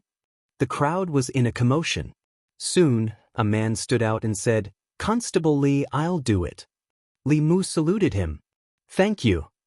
The man grinned and said, "It's my duty." Li Mu held the metal chain in his hand as if he was leading a dog. Zhou Chu followed behind him. The two middle-aged men followed closely behind him. Wherever they went, the streets were in an uproar. Why did that man lose an arm? It's so scary, isn't that young Master Zhou of the Zhou family? Why is he chained up? What crime did he commit? Does it matter what crime he committed? What matters is who dared to arrest him. Didn't you see? The one holding the chain is Constable Li. Other than Constable Li, who else in Luoyang would dare to do such a thing? This is going to be a big show. It's the Zhou family, show my ass. I'm worried about Constable Li. If something happens to him, who will redress the grievances of the people of Luoyang? At the entrance of Luoyang Yamen, Wei Peng was greeted by Yang Xiu and Zhu Kong. After 5 days in prison, he looked haggard. His hair was messy, his eye sockets were dark, and his beard was unshaven. However, he was in high spirits. He held a thick copy of the Great Zhou Law in his arms and said regretfully, "If I had known this earlier, I wouldn't have suffered so many losses at the hands of Li Mu." Yang Xiu looked at him and asked, "What do you plan to do next?" Wei Peng looked around and said, "I'm not done with him yet. I'm going to..." Before he could finish, he suddenly saw a group of people walking toward the yamen. The one walking in front was Li Mu, whom he had been thinking about day and night for the past 5 days. At this moment, Li Mu's face was gloomy and murderous. He held a metal chain in his hand. A person was tied up behind the chain. Wei Peng recognized him at a glance. He was Zhou Chu of the Zhou family. This was the kind of person he usually met on the streets and needed to avoid. But now, Zhou Chu was being chained up by Li Mu like a dog. Beside Zhou Chu were his 2 bodyguards. One of them had a broken arm and half his body was dyed red with blood. The glaring red color made Wei Peng dizzy. Yang Xiu's attention was on Wei Peng and did not see this scene. He asked curiously, "What are you going to do?" Wei Peng swallowed and said, "I'm going to study the Great Zhou Law carefully after I go back. I think we were wrong in the past. I must be a law-abiding person in the future." Yang Xiu was stunned. He thought he was hallucinating. In the next moment, he seemed to have realized something and he looked forward. He was startled when he saw Li Mu walking towards him with an iron chain that had Zhou Chu tied to it. Wei Peng and the other 2 blocked the yamen door. Li Mu said in a deep voice, "Move." Before Yang Xiu could react, he was pulled away by Wei Peng and the other 2. Li Mu brought Zhou Chu and the other 2 in. They could still smell the pungent smell of blood. Yang Xiu said in disbelief, "Am I seeing things?" Li Mu caught Zhou Chu.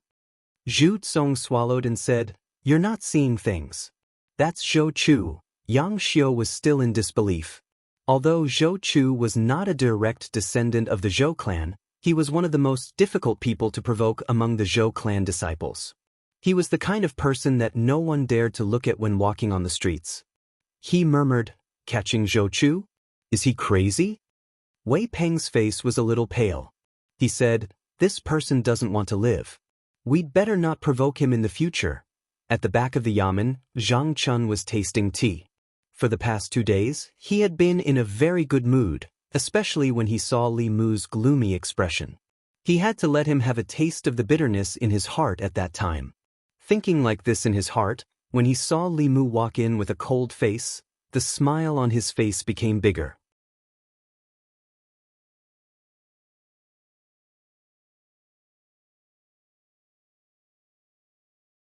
Chapter 225. Zhang Chun looked at Li Mu and felt like he had nothing to live for. He had just offended some of the officials in the old party and was even labeled as a member of the new party. In the blink of an eye, Li Mu had captured the Zhou family members. The Zhou family was the core of the new party. All the officials in the new party had to rely on the Zhou family for survival. Now, in the vast Luoyang, there was no place for Zhang Chun in the old party or the new party. He knew that the residence given to him by His Majesty was not for nothing. What he owed now, he would have to pay it back one day. But Zhang Chun did not expect this day to come so soon. Jianghu county magistrates were furious. Li Mu also felt wronged. That was a human life, a living human life. Even if he wasn't a bailiff and didn't have this responsibility on his shoulders, as a mere human, he couldn't just watch as Zhou Chu arrogantly left after committing murder. But as a constable, he was only responsible for arresting people. After he was arrested, Lord Zhang would have to take the blame. This seemed unfair to him. Should he ask His Majesty to transfer him to the Ministry of Justice through Mr. Mei? Li Mu was thinking about the feasibility of this idea. Zhang Chun's eyes suddenly lit up. He said, "Wait, I am now the Minister of Luoyang. You can go to the Commandant of Luoyang to solve the case." Li Mu shook his head and reminded him, although His Majesty promoted you, he did not appoint you as the Commandant of Luoyang. You are still in charge of all matters in the Luoyang Yamen. Zhang Chun was stunned. If that's the case, this official's promotion was for nothing? Li Mu nodded. You can see it that way. The light in Zhang Chun's eyes dimmed again. He covered his face with both hands and said angrily, "What a sin!" After a while, he removed his hands from his face. His eyes changed from hesitation to determination. He seemed to have made a decision. Yang Xiu, Zhu Tsong, and the others were still at the entrance of the yamen. Zhu Tsong stood outside and looked inside. He asked, "What do you think they will do?" Yang Xiu shook his head and said, "I don't know either. But according to the law, if a horse kills someone, he should pay with his life."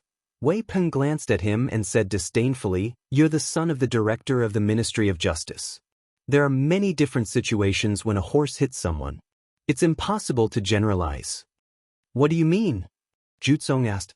Wei Peng thought for a moment and said, "There are several situations when a horse runs into someone and causes death. If you didn't break the law and ride a horse on the official road and someone rushes out from the side and is killed by the horse, the responsibility is on him. You only need to pay a small amount of money. If he was walking on the official road and you accidentally killed him while riding a horse, the responsibility would be on you. You would have to compensate for all the losses. But because it was just a mistake, you don't have to pay with your life and you don't even have to go to jail. Not only do you have to take full responsibility for killing someone with your horse after drinking, you will also have to go to jail. This is under the circumstances where riding a horse is allowed. Riding a horse is not allowed in Luoyang. That's another crime. Riding a horse while drunk is another crime. Murder and escape is another crime. Resisting arrest is another crime." Wei Peng flipped open the law of Great Zhou in his hand and said, "What Zhou Chu did was extremely bad. If it were someone else, it wouldn't be too much to sentence him to death." Zhu Tsong swallowed his saliva. He suddenly felt that compared to Zhou Chu, his image was suddenly lofty.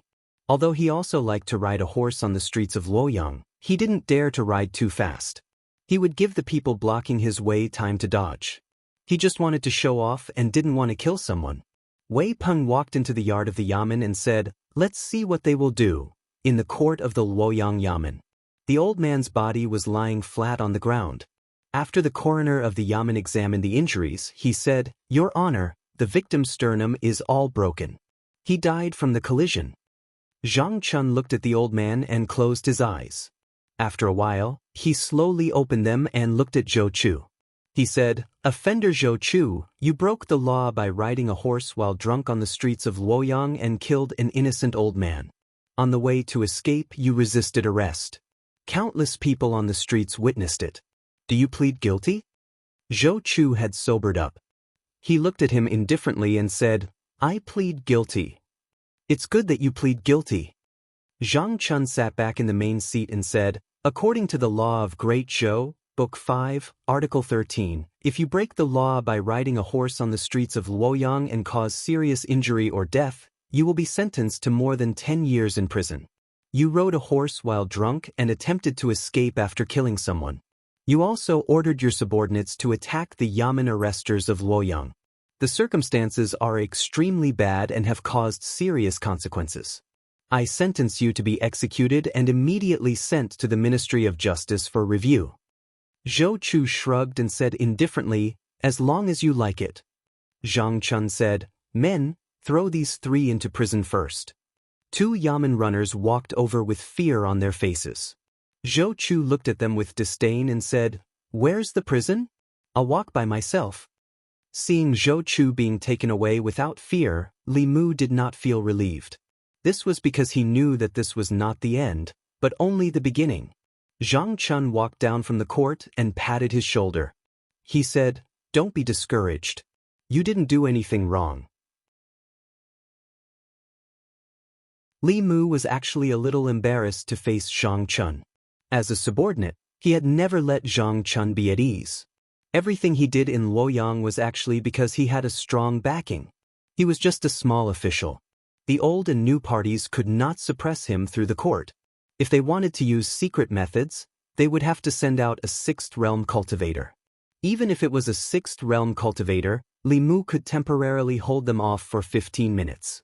If they wanted to get rid of Li Mu secretly, they would have to send out a 7th realm cultivator. A cultivator of that level was a deterrent in both parties. They were used to keep the empress in check. They would not listen to the orders of the Zhou clan or the Shao clan, and they would not care about a small official like Li Mu.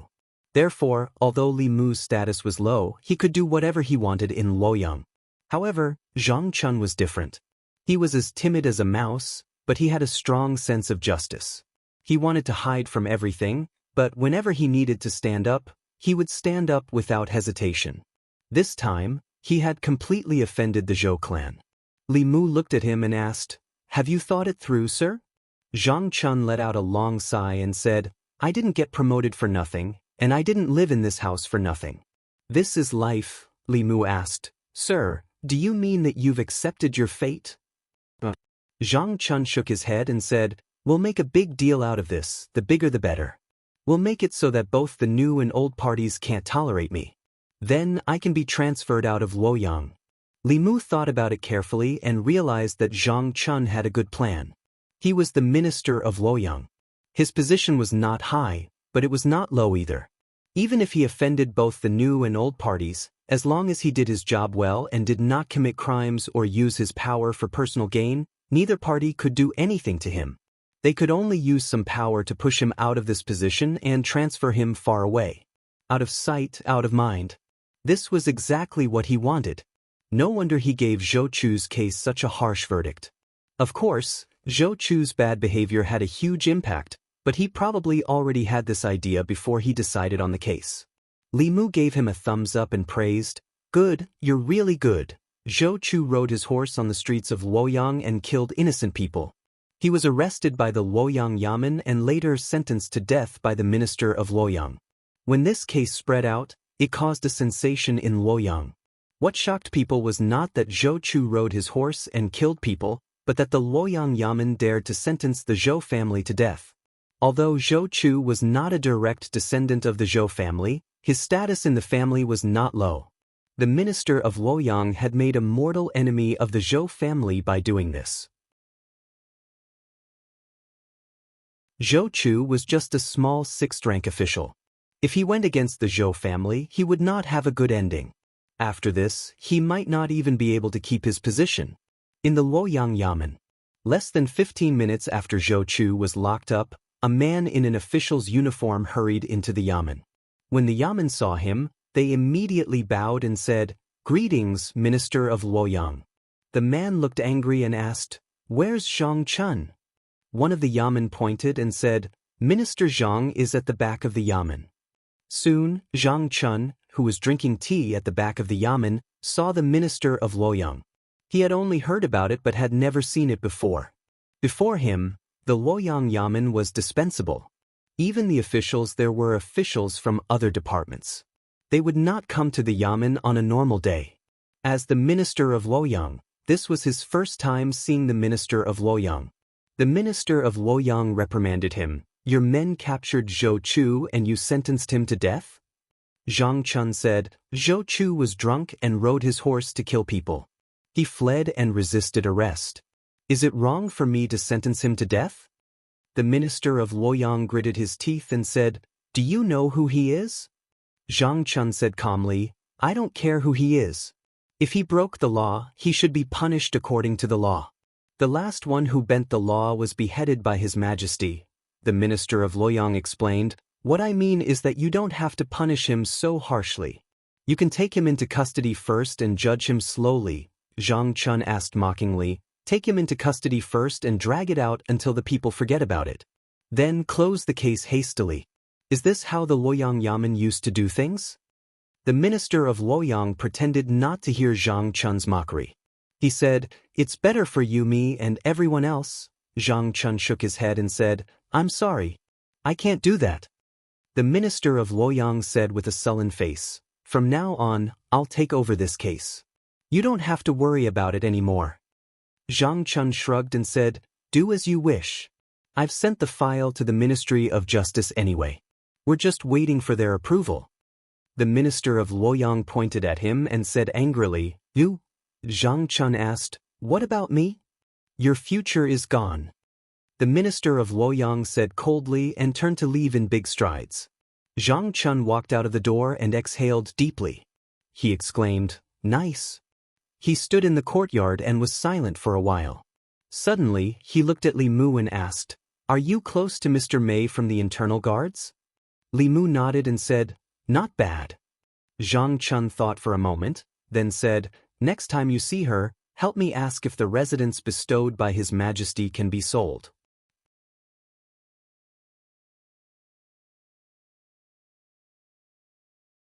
Chapter 226. In fact, Li Mu had already investigated Lord Zhang's question.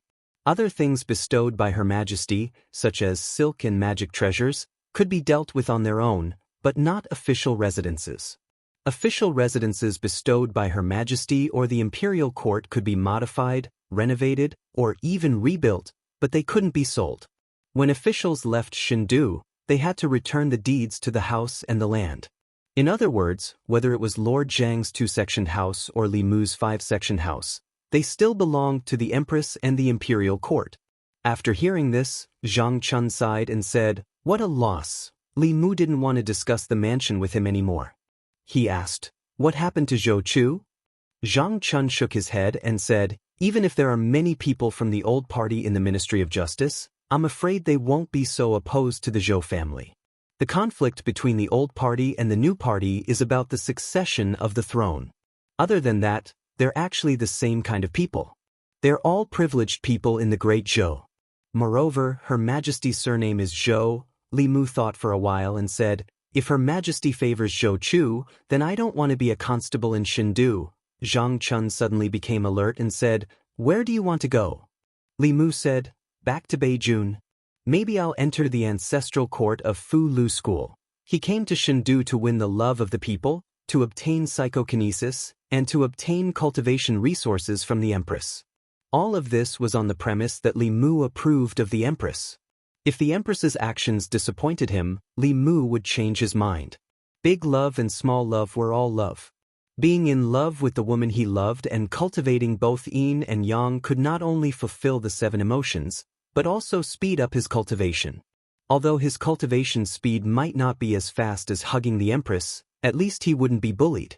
After hearing that Li Mu was going to the ancestral court of Fu Lu School, Zhang Chunming heaved a sigh of relief.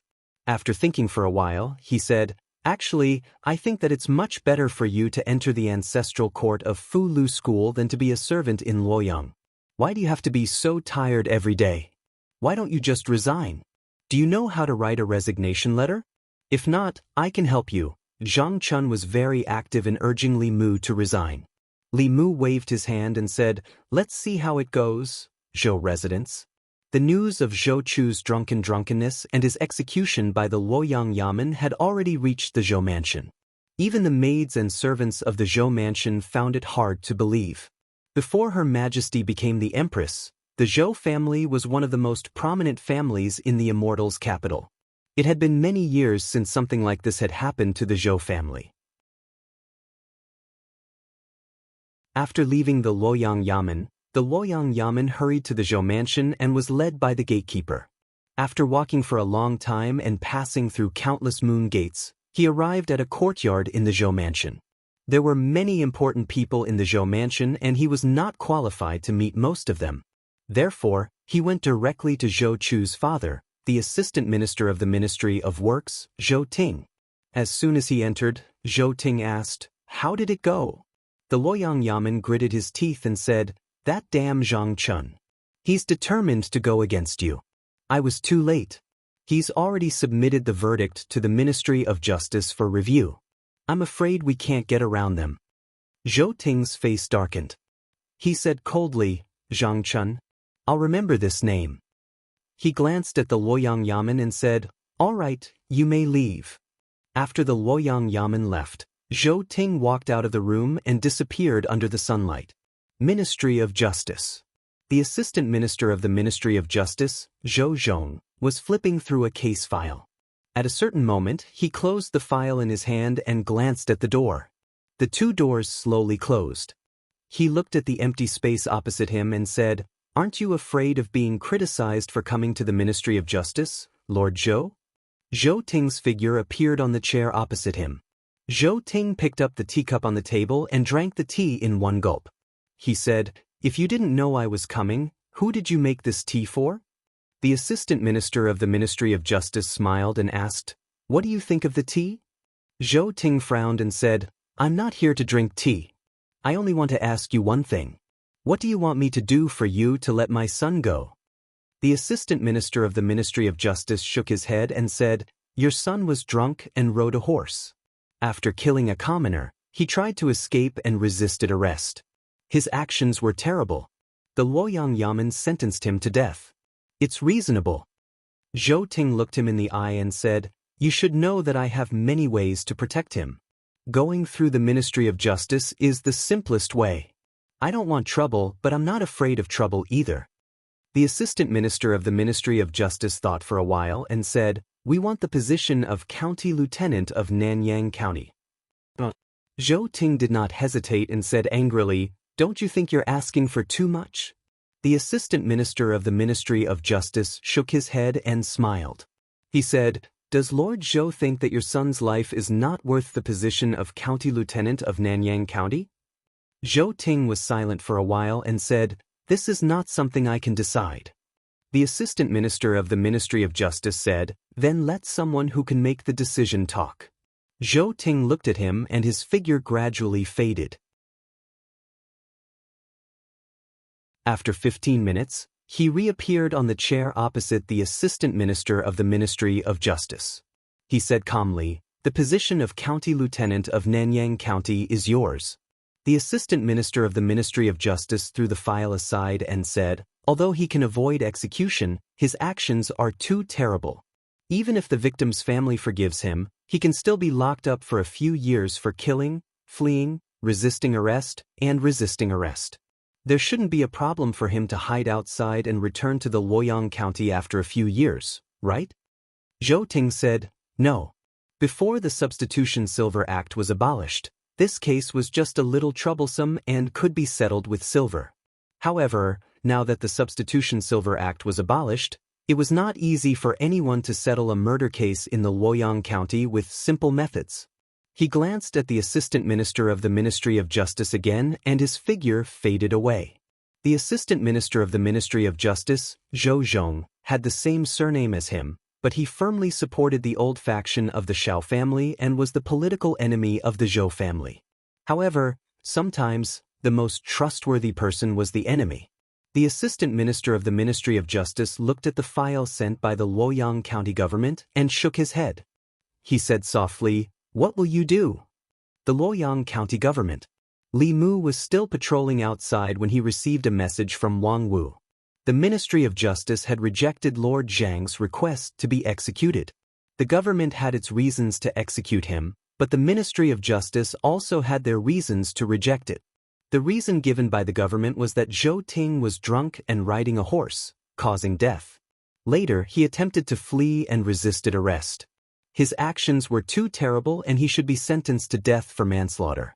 The Ministry of Justice did not approve it because the Zhou family had compensated the deceased's family with a large sum of money and the old man's family had written a letter of forgiveness.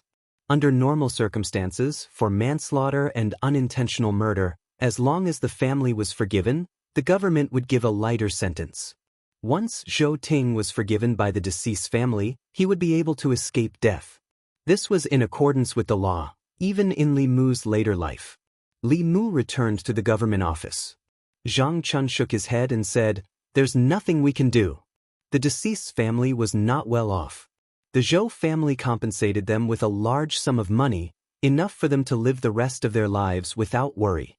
The deceased's family wrote a letter of forgiveness and the Ministry of Justice decided to give a lighter sentence. Zhou Ting will be sent to Jianghu County to serve 3 years of hard labor.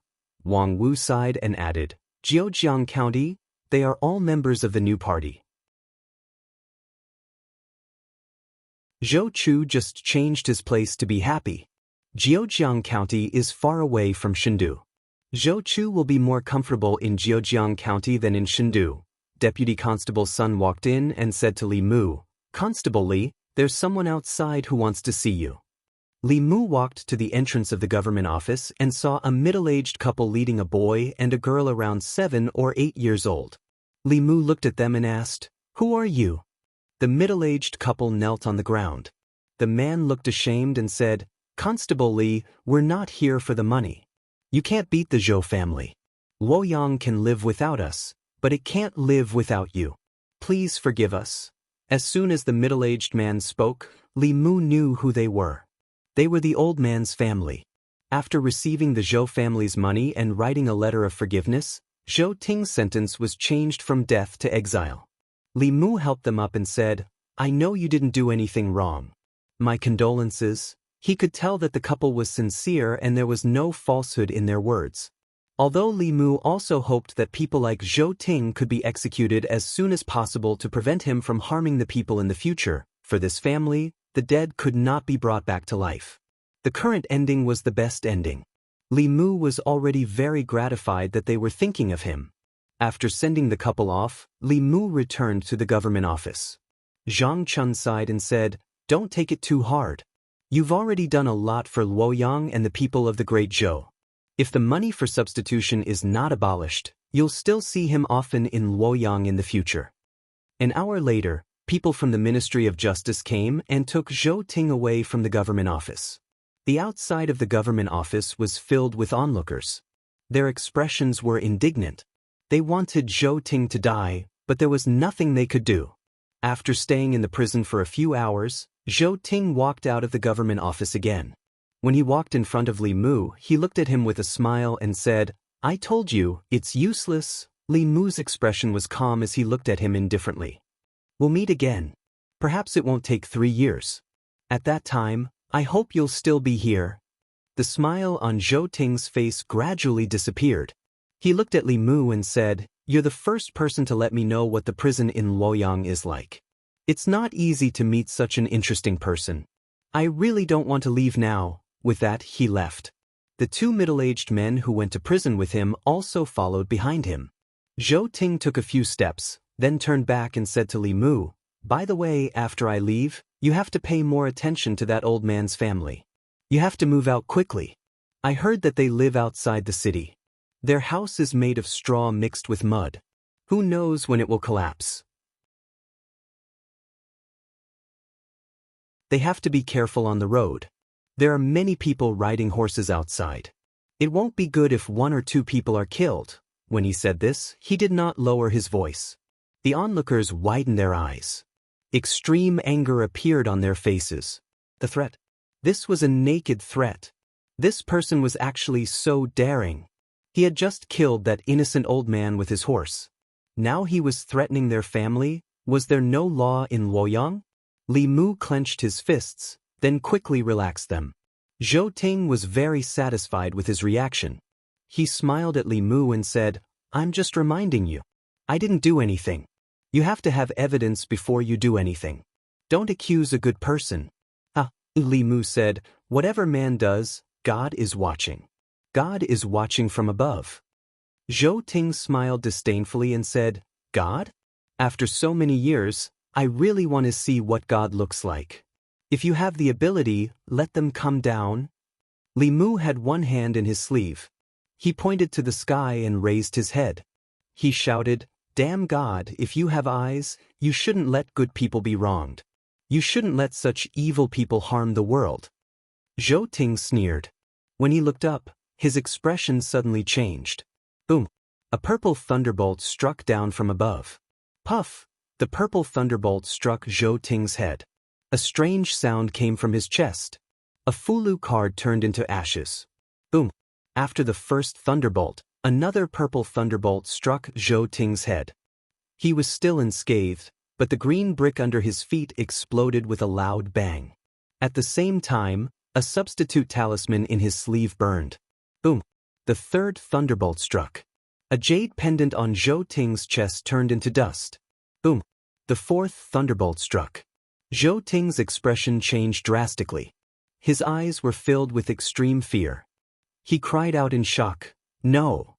This purple lightning completely engulfed his entire body. In the blink of an eye, only a charred pit was left. Zhou Ting's figure had completely disappeared. It was as if he had evaporated into thin air. The noisy streets suddenly became quiet. Even the sound of a pin dropping could be heard. Gulp. It was unknown who was the first to swallow a mouthful of saliva. Everyone turned to look at Li Mu in unison, including the two divine ability protectors around him. Li Mu was still pointing to the sky. He quietly removed the handprint in his sleeve. He raised his hands and said, "Don't look at me. It has nothing to do with me.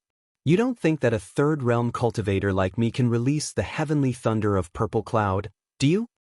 You're tuning in to the Han Li's Immortal Journey YouTube channel. Don't forget to subscribe and join us on this journey to catch the most captivating stories.